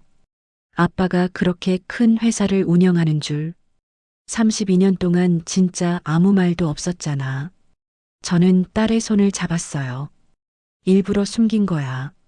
내가 내 배경에 기대지 않고 스스로 성장하길 바랐거든. 엄마도 그걸 원했어. 유진이가 고개를 끄덕이며 눈시울을 붉혔습니다. 엄마 말 많이 했구나, 오늘. 엄마가 살아계셨으면 정말 좋았을 텐데. 저는 잠시 말을 잃었습니다. 7년 전 암으로 세상을 떠난 아내. 유진이의 결혼식을 그토록 보고 싶어 했던 사람이었어요. 손녀, 손자 얼굴 보는 게 소원이라던 그 맑은 목소리가 귓가에 맴돌았습니다. 엄마도 오늘 일 지켜봤을 거야. 분명 잘했다고 했을 거다. 유진이가 제 어깨에 머리를 기댔어요. 한참 동안 부녀는 말없이 앉아 있었습니다. 창밖으로 오후 햇살이 부드럽게 쏟아져 들어왔어요. 그 따스한 빛이 아내의 손길 같다는 생각이 들었습니다. 잠시 후 제 휴대전화가 요란하게 울리기 시작했습니다. 화면을 보니 모르는 번호였어요. 아마 상도 부부가 다른 번호로 연락을 시도하는 모양이었습니다. 저는 전화를 무시하고 무음으로 전환했어요. 유진이가 물었습니다. 저 사람들이야? 저는 고개를 끄덕였어요. 아마 죽을 살겠다고 매달리겠지. 하지만 받을 생각 없어. 유진이가 한숨을 쉬더니 조심스럽게 입을 열었습니다. 아빠, 나 때문에 큰 거래를 날린 거 아니야? 50억이면 엄청난 금액인데. 저는 딸의 머리를 쓰다듬어 주었어요. 유진아, 돈은 다시 벌 수 있어. 하지만 내 존엄은 돈으로 살 수 없는 거야. 아빠한테 너는 그 어떤 거래보다 소중한 사람이야. 유진이의 눈가가 촉촉해졌습니다. 딸이 제 손을 꼭 쥐며 말했어요. 고마워, 아빠. 진심으로. 저는 자리에서 일어나 부엌으로 향했습니다. 상견례 장소에서 코스 요리가 나왔지만 그 자리에서 제대로 먹은 것이 하나도 없었어요. 딸도 마찬가지였을 겁니다. 배고프지 않아? 아빠가 오늘 특별히 저녁해 줄까? 옛날에 엄마랑 같이 만들던 된장찌개. 유진이의 얼굴에 환한 미소가 번졌어요. 정말? 나 그거 진짜 좋아하는데. 아빠가 끓이는 된장찌개가 세상에서 제일 맛있어. 저는 냉장고를 열어 두부와 호박, 양파를 꺼냈습니다. 도마 위에 재료를 올려놓으니 옛날 아내와 함께 요리하던 기억이 떠올랐어요. 아내는 항상 제가 야채를 너무 굵게 썬다고 핀잔을 주곤 했죠. 그 잔소리마저 그리웠습니다. 유진이가 부엌으로 들어와 제 옆에 섰어요. 나도 도와줄게. 엄마가 하던 것처럼. 저는 고개를 끄덕이며 딸에게 양파를 건넸습니다. 부녀가 나란히 서서 요리를 하는 동안 집안에는 된장 끓는 구수한 냄새가 퍼져나갔어요. 이 평화로운 시간이 오늘 있었던 모든 소란을 잠재워주는 것 같았습니다. 저녁 식사를 마치고 설거지를 하는데 휴대전화가 또 울렸습니다. 이번에는 김 비서실장이었어요. 회장님, 죄송한 시간에 연락드립니다. 성심요양병원 측에서 난리가 났습니다. 저는 물기를 닦으며 물었어요. 무슨 일인데? 원장 박상도 씨가 직접 회사로 찾아왔다가 경비실에서 막혔습니다. 넥타이도 제대로 안 맨 채로 달려왔더군요. 얼굴이 반쯤 미친 사람 같았다고 합니다. 계속 회장님을 만나게 해달라고 고래고래 소리를 질렀답니다. 저는 한숨을 내쉬었습니다. 상도의 그 거만하던 모습이 떠올랐어요. 불과 몇 시간 만에 그렇게까지 무너지다니. 돈에 목숨을 건 사람의 말로가 이런 것이었습니다. 그래서 어떻게 됐어? 경비팀장이 사내 규정대로 처리했습니다. 방문 예약이 없으면 면담이 불가하다고 안내하고 돌려보냈습니다. 하지만 그 사람이 로비에서 2시간 넘게 버티다가 결국 경찰에 신고해서 내보냈습니다. 저는 고개를 저었어요. 앞으로도 그쪽 사람들은 절대 만나지 마. 회사든 집이든 어디서든 접근하면 즉시 신고해. 알겠습니다, 회장님. 그리고 한 가지 더 보고 드릴 게 있습니다. 뭔데? 업계 쪽에 소문이 퍼지기 시작했습니다. 대지식품이 성심요양병원과의 모든 거래를 끊었다는 소식이요. 다른 투자자들도 하나둘씩 발을 빼기 시작했다고 합니다. 이대로 가면 그 병원 6개월 안에 심각한 자금난에 빠질 거라는 분석이 나왔습니다. 저는 잠시 침묵했습니다. 솔직히 그들에게 동정심은 없었어요. 하지만 그 병원에서 일하는 수많은 직원들과 환자들 생각에 마음 한구석이 무거워졌습니다. 그러나 이건 그들이 자초한 일이었어요. 그건 그 사람들이 알아서 할 일이야. 우리가 신경 쓸 문제가 아니고. 예, 알겠습니다. 그리고 민혁이라는 아들 쪽에서도 따로 연락이 왔습니다. 유진 아가씨 연락처를 알려달라고 비서실로 전화를 했더군요. 저는 목소리를 낮추었어요. 절대 알려주지 마. 그쪽 연락은 전부 차단해. 예, 회장님. 편히 쉬십시오. 전화를 끊고 저는 거실로 돌아왔습니다. 유진이가 소파에 앉아 멍하니 창밖을 바라보고 있었어요. 딸의 옆에 앉으니 유진이가 고개를 돌려 저를 바라보았습니다. 아빠, 저쪽에서 연락 온 거야? 저는 고개를 끄덕였어요. 상도 씨가 회사로 찾아왔다가 쫓겨났대. 그리고 민혁이도 내 연락처 달라고 했다더구나. 유진이의 표정이 순간 굳어졌습니다. 하지만 곧 담담하게 고개를 저었어요. 받지 마. 나도 안 받을 거야. 이제 완전히 끝난 거야. 저는 딸의 어깨를 감싸 안았습니다. 잘 생각했어. 미련 남기지 마. 유진이가 제게 기대며 말했어요. 아빠, 오늘 정말 고마웠어. 나 혼자였으면 어떻게 했을지 모르겠다. 아마 그 자리에서 울면서 굴복했을지도 몰라. 저는 딸의 머리를 쓰다듬었습니다. 당연한 거야. 아빠가 이 세상에서 제일 사랑하는 사람인데 누가 건드려도 가만 안 둬. 유진이가 피식 웃었어요. 아빠, 진짜 무서운 사람이었구나. 몰랐어. 저도 따라 웃었습니다. 무서운 게 아니라 딸 바보인 거지. 엄마도 그렇게 말했잖아. 밤이 깊어지고 유진이가 자기 방으로 들어간 뒤 저는 서재에 앉아 아내의 사진을 바라보았습니다. 책상 위 액자에 담긴 빛바랜 흑백 사진. 26살의 아내가 환하게 웃고 있었어요. 저는 조용히 속삭였습니다. 여보, 오늘 내가 잘했지? 우리 유진이, 내가 끝까지 지켜줄게. 당신이 하늘에서 지켜보고 있다는 거 알아. 오늘도 고마워. 창밖으로 밤하늘의 별이 유난히 빛나고 있었습니다. 저는 그 별빛이 아내의 대답 같다는 생각이 들었어요. 잘했어, 여보. 우리 유진이 잘 지켜줘서 고마워. 그 말이 들리는 것 같았습니다. 저는 사진 속 아내의 얼굴을 손끝으로 어루만지며 눈을 감았어요. 오늘 하루가 길고 힘들었지만 딸을 지켰다는 뿌듯함이 마음 가득 차올랐습니다. 문득 32년 전 일이 떠올랐습니다. 비새는 단칸방에서 아내와 라면을 끓여 먹던 날, 아내가 갓난아기 유진이를 안고 저에게 말했었죠. 여보, 우리 딸 유진이는 절대로 가난하게 키우지 말자. 우리처럼 고생시키지 말자. 저는 그 약속을 지키기 위해 32년을 악착같이 일했습니다. 새벽 시장을 누비며 트럭을 몰고 한 푼 두 푼 모아 작은 도매상을 열고 그것을 전국구 유통기업으로 키워냈어요. 그 모든 노력의 원동력은 아내와 딸이었습니다.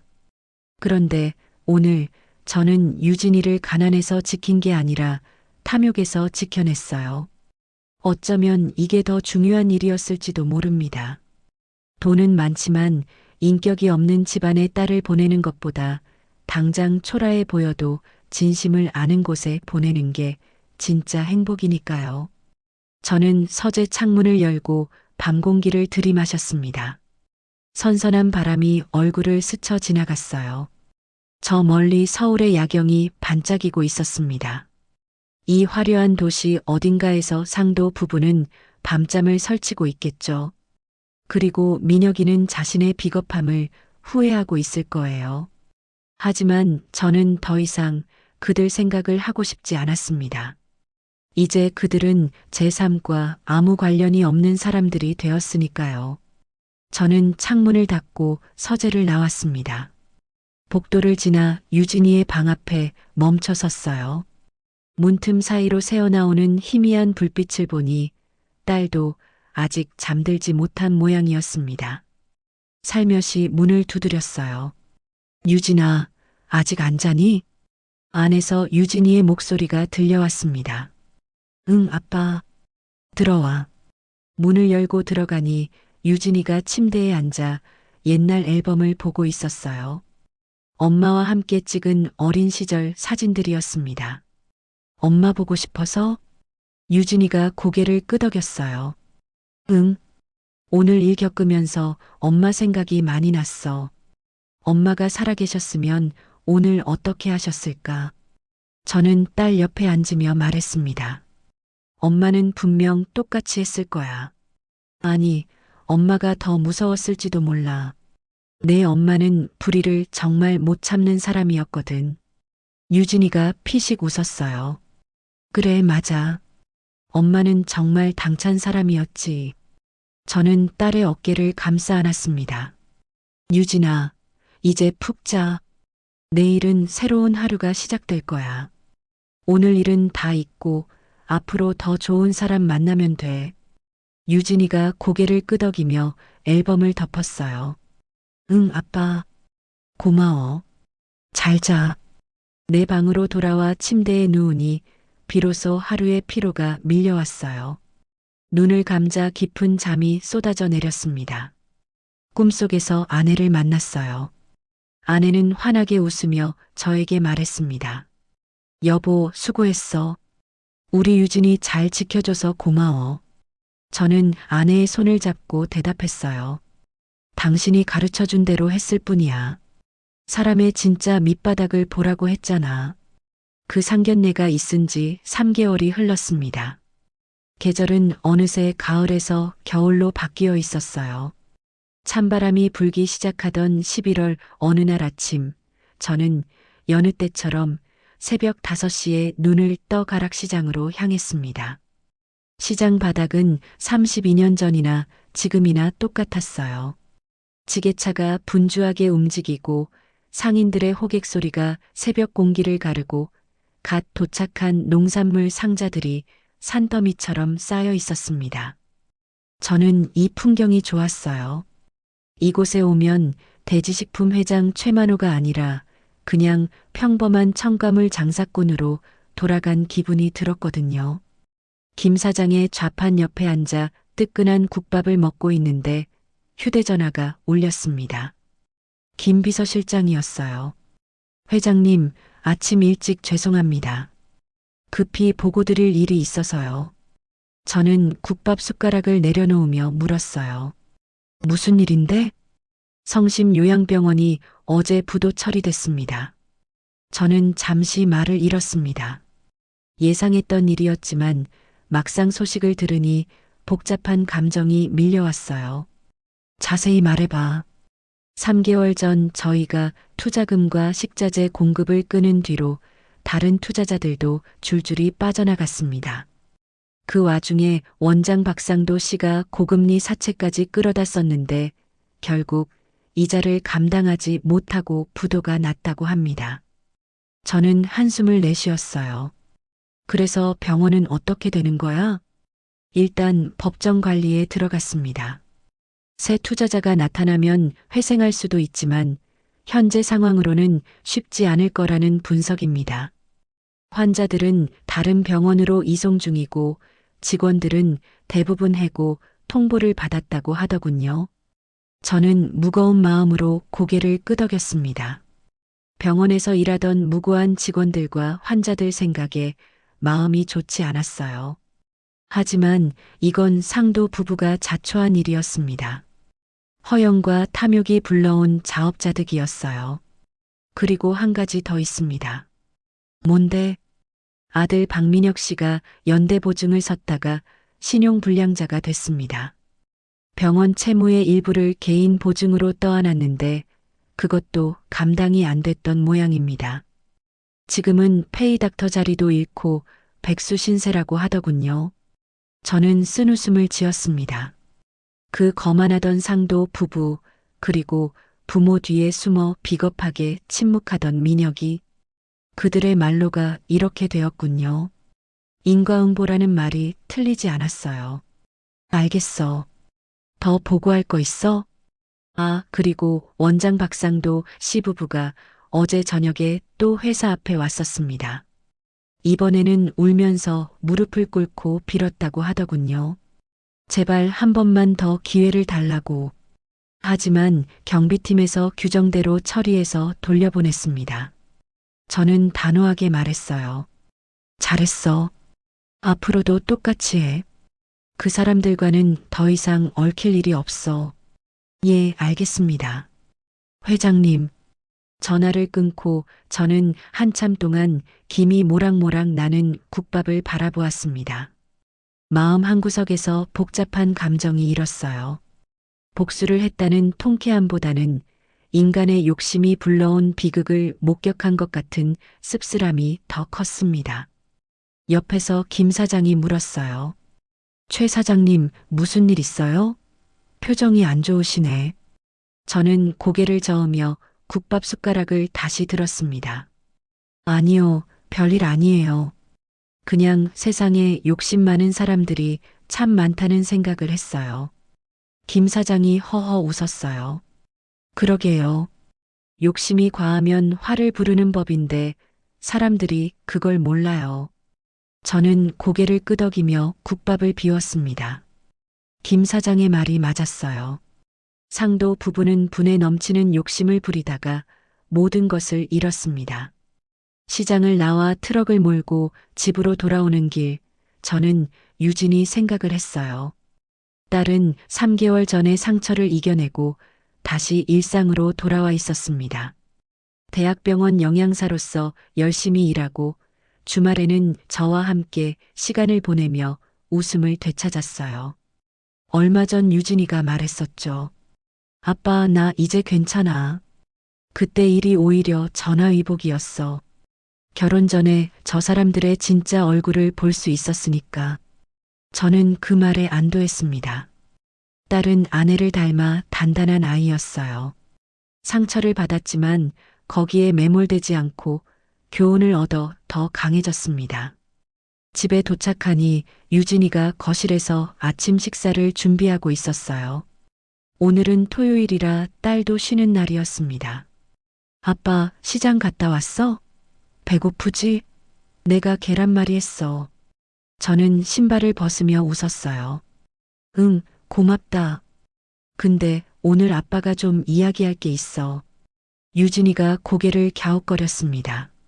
뭔데? 저는 식탁에 앉으며 천천히 말했어요. 성심요양병원이 어제 부도가 났대. 상도 씨 부부, 민혁이 다 힘들어졌다더구나. 유진이의 표정이 잠시 굳어졌습니다. 하지만 곧 담담하게 고개를 끄덕였어요. 그래, 그렇구나. 괜찮아? 유진이가 미소 지으며 대답했습니다. 응, 괜찮아. 솔직히 동정심은 안 생겨. 그 사람들이 자초한 일이잖아. 하지만 그렇다고 기뻐하지도 않아. 그냥 담담해. 저는 딸의 성숙한 모습에 감탄했어요. 불과 3개월 전만 해도 눈물을 흘리며 힘들어하던 아이가 이제는 이렇게 의연해졌습니다. 그래, 잘 생각했다. 다른 사람의 불행에서 기쁨을 찾으면 안 돼. 그건 저 사람들이랑 똑같아지는 거니까. 유진이가 고개를 끄덕였어요. 응, 아빠가 늘 말했잖아. 사람은 어떤 상황에서도 품위를 잃으면 안 된다고. 저 사람들은 품위가 없었어. 돈 앞에서 너무 쉽게 무너졌잖아. 저는 딸의 손을 잡았습니다. 유진아, 넌 분명 더 좋은 사람 만날 거야. 내 가치를 알아보고 진심으로 너를 아껴줄 사람. 그런 사람은 돈이 많고 적음에 상관없이 너를 존중해 줄 거야. 유진이가 환하게 웃었어요. 응, 아빠. 나도 그렇게 믿어. 이제 사람 보는 눈이 생긴 것 같아. 저는 딸의 머리를 쓰다듬어 주었습니다. 이 아이는 이번 일을 통해 한층 더 성장했어요. 아내가 살아 있었다면 분명 대견해했을 겁니다. 아침 식사를 마치고 저는 서재로 들어갔습니다. 책상 위에 놓인 아내의 사진을 바라보며 조용히 말했어요. 여보, 들었어? 저 사람들 결국 그렇게 됐대. 당신이 말한 대로야. 사람의 진짜 밑바닥은 결국 드러나게 되어 있어. 그리고 우리 유진이 이제 정말 괜찮아졌어. 당신 딸답게 단단해졌어. 창밖으로 겨울 햇살이 부드럽게 쏟아져 들어왔습니다. 저는 그 빛이 아내의 미소 같다고 생각했어요. 저는 눈을 감고 32년 전을 떠올렸습니다. 빚에는 단칸방에서 아내와 함께 라면을 먹으며 꿈을 이야기하던 그 시절. 우리는 가난했지만 서로를 존중했고 서로를 사랑했습니다. 그 마음만은 32년이 지난 지금도 변하지 않았어요. 저는 자리에서 일어나 창가로 걸어갔습니다. 저 멀리 서울 시내가 한눈에 들어왔어요. 이 도시 어딘가에서 상도 부부는 모든 것을 잃고 절망하고 있겠죠. 하지만 저는 그들에게 더 이상 신경 쓰고 싶지 않았습니다.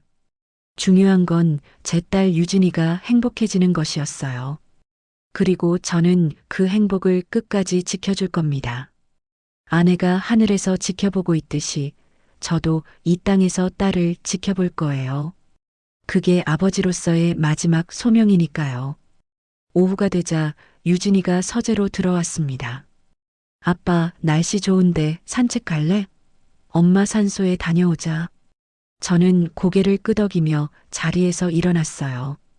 좋은 생각이었습니다. 오랜만에 아내를 만나러 가는 것도 나쁘지 않았어요. 우리 부녀는 트럭을 타고 교회에 있는 납골 땅으로 향했습니다. 겨울 햇살 아래 도로가 반짝이고 있었어요. 운전하면서 저는 문득 3개월 전 상견례 날을 떠올렸습니다. 그날도 이 트럭을 몰고 호텔로 갔었죠. 하지만 오늘은 그때와 완전히 다른 기분이었어요. 납골당에 도착해 아내의 봉화남 앞에 섰습니다. 유진이가 가져온 국화꽃을 헌화대에 올려놓았어요. 엄마 안녕. 오랜만이야. 유진이가 봉화남을 바라보며 조용히 말했습니다. 엄마, 나 이제 괜찮아. 3개월 전에 있었던 일 아빠가 다 말해줬지? 아빠가 나 지켜줬어. 엄마가 아빠한테 가르쳐준 대로 사람의 진짜 밑바닥을 봤어. 저는 딸의 옆에 서서 아내의 사진을 바라보았어요. 유리 너머로 환하게 웃고 있는 아내의 얼굴이 보였습니다. 여보, 나도 왔어. 우리 유진이 많이 컸지? 이제 정말 어른이 다 됐어. 당신 닮아서 단단한 아이야. 유진이가 제 팔을 잡으며 말했어요. 아빠, 나 앞으로는 사람 볼 때 겉모습 말고 진짜 속을 볼 거야. 엄마가 항상 말씀하셨잖아. 사람의 밑바닥은 약자를 대할 때 드러난다고. 그 말 이제 진짜로 이해했어. 저는 딸의 어깨를 감싸 안았습니다. 그래, 그게 중요해. 돈이나 지위가 아니라 사람의 됨됨이를 봐야 해. 그래야 평생을 함께할 진짜 짝을 찾을 수 있어. 유진이가 고개를 끄덕였어요. 응, 아빠. 이제 알 것 같아. 엄마처럼 좋은 사람 만날게. 저는 아내의 봉화남을 바라보며 속으로 말했습니다. 여보, 들었지? 우리 딸이 이렇게 잘 컸어. 당신이 하늘에서 지켜봐줬기 때문이야. 고마워. 납골당을 나서는 길에 유진이가 물었어요. 아빠, 배고프지 않아? 근처에 맛있는 순두부집 있는데 갈까? 저는 웃으며 대답했습니다. 좋지. 아빠가 살게. 우리 부녀는 트럭을 몰고 동네 순두부집으로 향했어요. 작고 허름한 가게였지만 주인 할머니가 끓여주시는 순두부찌개가 일품이었습니다. 뜨끈한 순두부찌개를 먹으며 저는 유진이를 바라보았어요. 딸의 얼굴에는 3개월 전의 상처가 더 이상 남아있지 않았습니다. 대신 성숙하고 단단한 빛이 어려 있었어요. 아빠, 왜 쳐다봐? 아니, 우리 딸 많이 컸다 싶어서. 유진이가 피식 웃었어요. 아빠도 참, 나 32살이야. 이미 다 컸어. 저는 고개를 저었습니다. 나이가 문제가 아니야. 마음이 컸다는 거지. 3개월 전보다 훨씬 단단해졌어. 유진이가 순두부를 한 숟갈 떠먹으며 말했어요. 응, 나도 그렇게 느껴. 그때 일이 아팠지만 덕분에 많이 배웠어. 아빠 덕분이야. 저는 딸의 손을 잡았습니다. 아니야. 내가 원래 단단한 아이였어. 엄마 닮아서. 유진이의 눈가가 살짝 붉어졌어요. 하지만 곧 환하게 웃으며 말했습니다. 아빠 사랑해. 저는 딸의 손을 꼭 쥐며 대답했어요. 나도 사랑한다, 유진아. 세상에서 제일 많이. 창밖으로 겨울 햇살이 따스하게 쏟아져 들어왔습니다.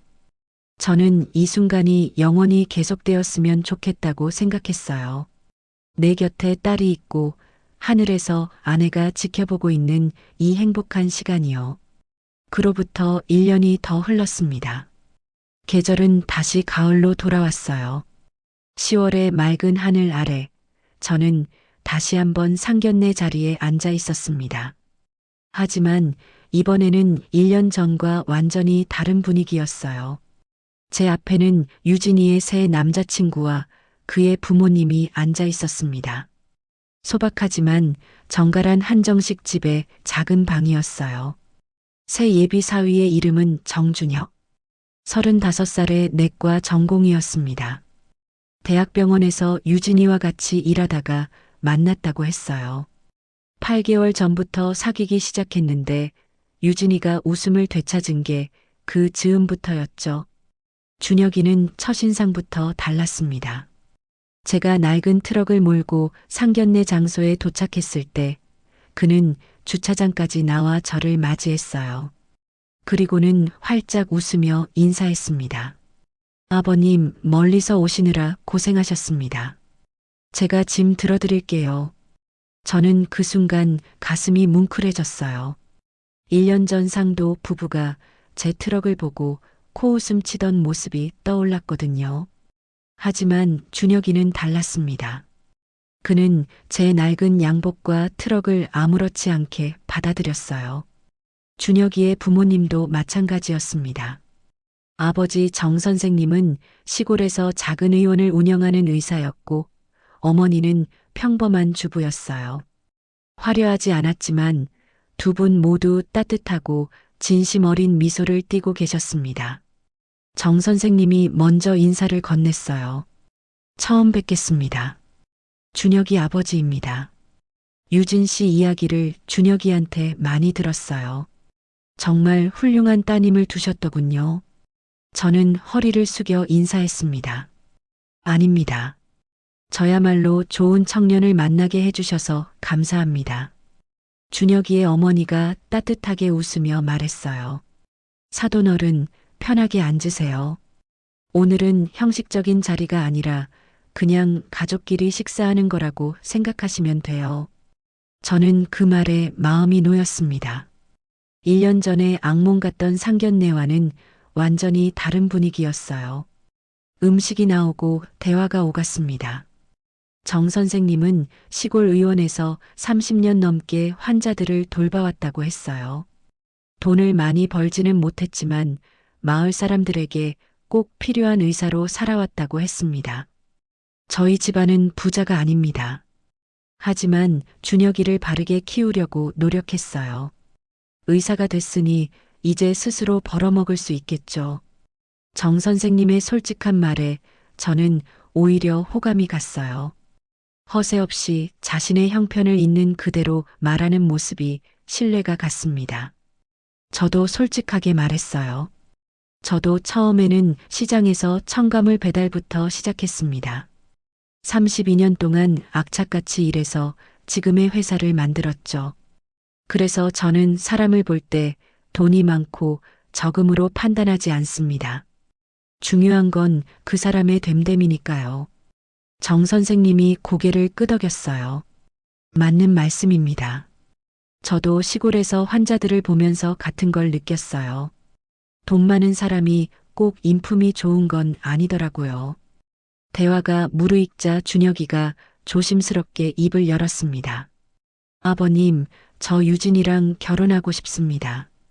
유진이를 평생 행복하게 해주겠습니다. 저는 준혁이를 똑바로 쳐다보았어요. 그의 눈빛은 맑고 단단했습니다. 1년 전 민혁이의 불안하게 흔들리던 눈동자와는 완전히 달랐어요. 준혁군, 내 딸은 내 목숨보다 소중한 사람이야. 자네가 정말로 유진이를 사랑한다면 어떤 상황에서도 유진이 편에 서줘야 해. 할 수 있겠나? 준혁이가 망설임 없이 대답했습니다. 예, 아버님. 약속드립니다. 어떤 일이 있어도 유진이를 지키겠습니다.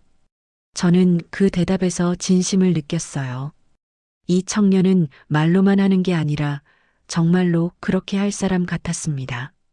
유진이가 제 손을 잡으며 말했어요. 아빠, 준혁 오빠는 진짜야. 나한테 아무것도 바라지 않아.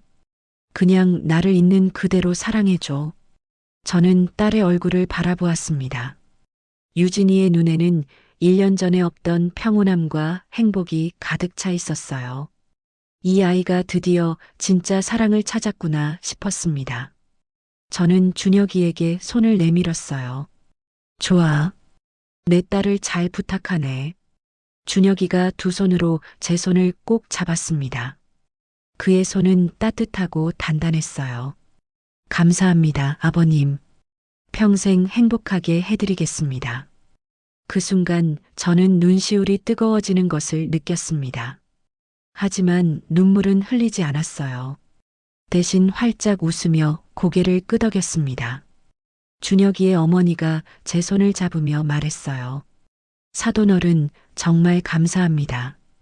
유진이 같은 착한 아가씨를 며느리로 맡게 되어서 저희가 더 감사해요. 부디 건강하시고 앞으로 자주 뵈었으면 좋겠어요. 저는 따뜻하게 웃으며 대답했습니다. 저야말로 감사합니다. 좋은 아들을 키워주셔서요. 식사를 마치고 나올 때 준혁이가 제 트럭까지 저를 배웅해 주었어요. 주차장에서 그가 진지하게 말했습니다. 아버님, 유진이한테 1년 전에 있었던 일 들었습니다. 유진이가 얼마나 힘들었을지, 그리고 아버님이 얼마나 유진이를 지켜주셨는지도요. 저는 잠시 말을 잃었습니다. 유진이가 준혁이에게 그 일을 말했군요. 준혁이가 계속 말했어요. 저는 절대 그런 사람이 되지 않겠습니다. 어떤 상황에서도 유진이 편에 서겠습니다.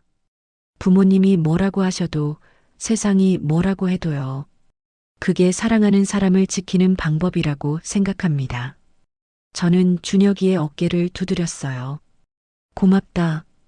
그 마음 잊지 마라. 사랑은 말로 하는 게 아니라 행동으로 증명하는 거야. 예, 아버님.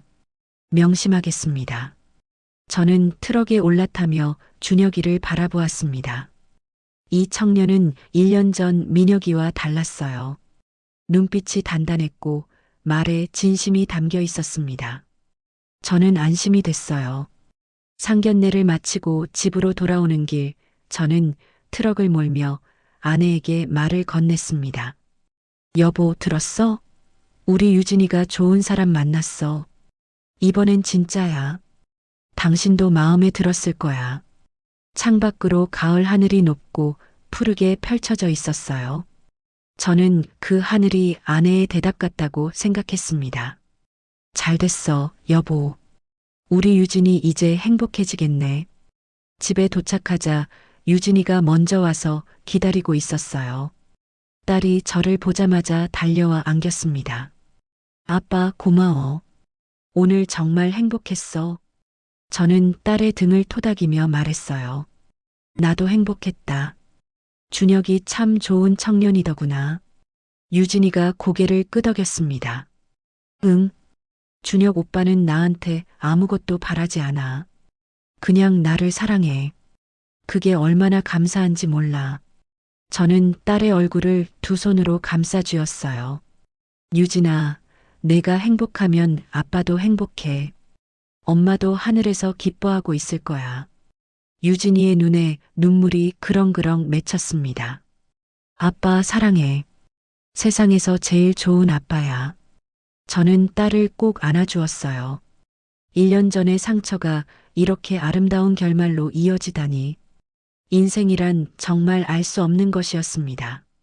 그날 밤 저는 서재에 앉아 아내의 사진을 바라보았습니다. 빛바랜 흑백 사진 속에서 아내가 환하게 웃고 있었어요.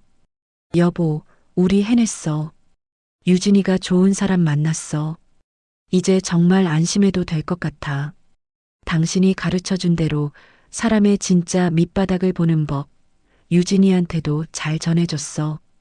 그 덕분에 이번엔 제대로 된 사람을 찾았어. 창밖으로 별이 총총히 빛나고 있었습니다. 저는 그 별빛 중 하나가 아내라고 생각했어요. 하늘에서 저와 유진이를 지켜보고 있을 아내.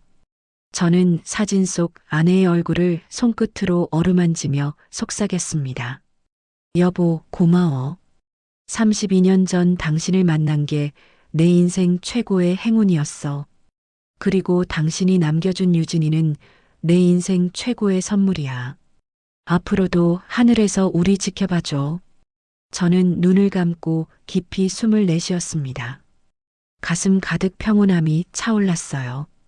32년 전 시장 바닥에서 트럭을 몰던 청년이 이제는 딸의 행복한 미래를 바라보는 아버지가 되었습니다.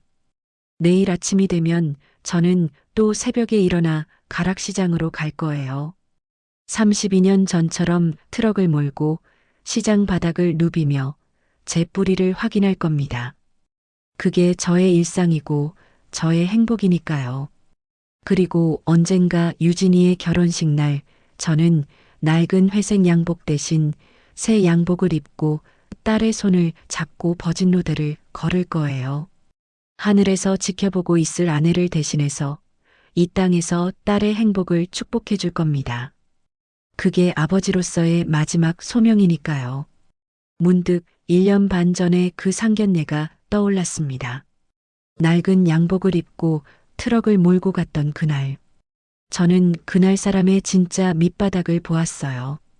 돈과 지위 앞에서 얼마나 쉽게 인격이 무너지는지, 허영과 탐욕이 어떻게 사람을 망가뜨리는지를요. 하지만 그 경험이 있었기에 오늘이 있었습니다. 유진이는 그날의 상처를 딛고 일어나 더 단단해졌고 진짜 사랑을 알아보는 눈을 갖게 되었어요. 그리고 마침내 준혁이라는 좋은 사람을 만났습니다. 아내가 생전에 했던 말이 다시 한번 떠올랐어요. 사람의 진짜 밑바닥은 자신보다 약하고 가난한 사람을 대할 때 드러난다고요. 그 말은 1년 반이 지난 지금도 여전히 진리였습니다. 저는 창밖의 별을 바라보며 미소 지었어요. 32년 전 빛에는 단칸방에서 시작한 제 인생이 이렇게 아름다운 순간으로 이어졌습니다. 가난했지만 서로를 존중했던 아내와의 사랑, 그 사랑의 결실인 유진이, 그리고 이제 새로운 가족이 될 준혁이까지 저는 행복했습니다. 대지식품 회장으로서가 아니라 한 여자의 남편이었고 한 아이의 아버지였기에 행복했어요. 그게 제 인생에서 가장 소중한 타이틀이었습니다. 내일 아침이 되면 저는 또 새벽에 일어나 가락시장으로 갈 거예요.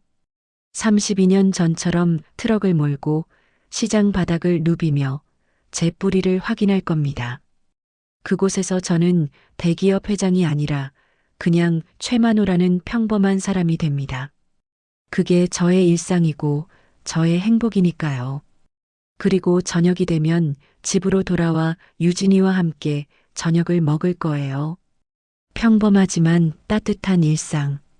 그것이야말로 제가 32년 동안 악착같이 일해서 얻은 가장 큰 보물이었습니다. 저는 서재에 불을 끄고 침실로 향했어요. 침대에 누우며 마지막으로 아내에게 말을 건넸습니다. 여보, 잘 자. 내일도 좋은 하루가 될 거야. 당신이 지켜봐주고 있으니까. 창문 사이로 새어 들어오는 은은한 달빛이 방 안을 부드럽게 감싸 안았습니다.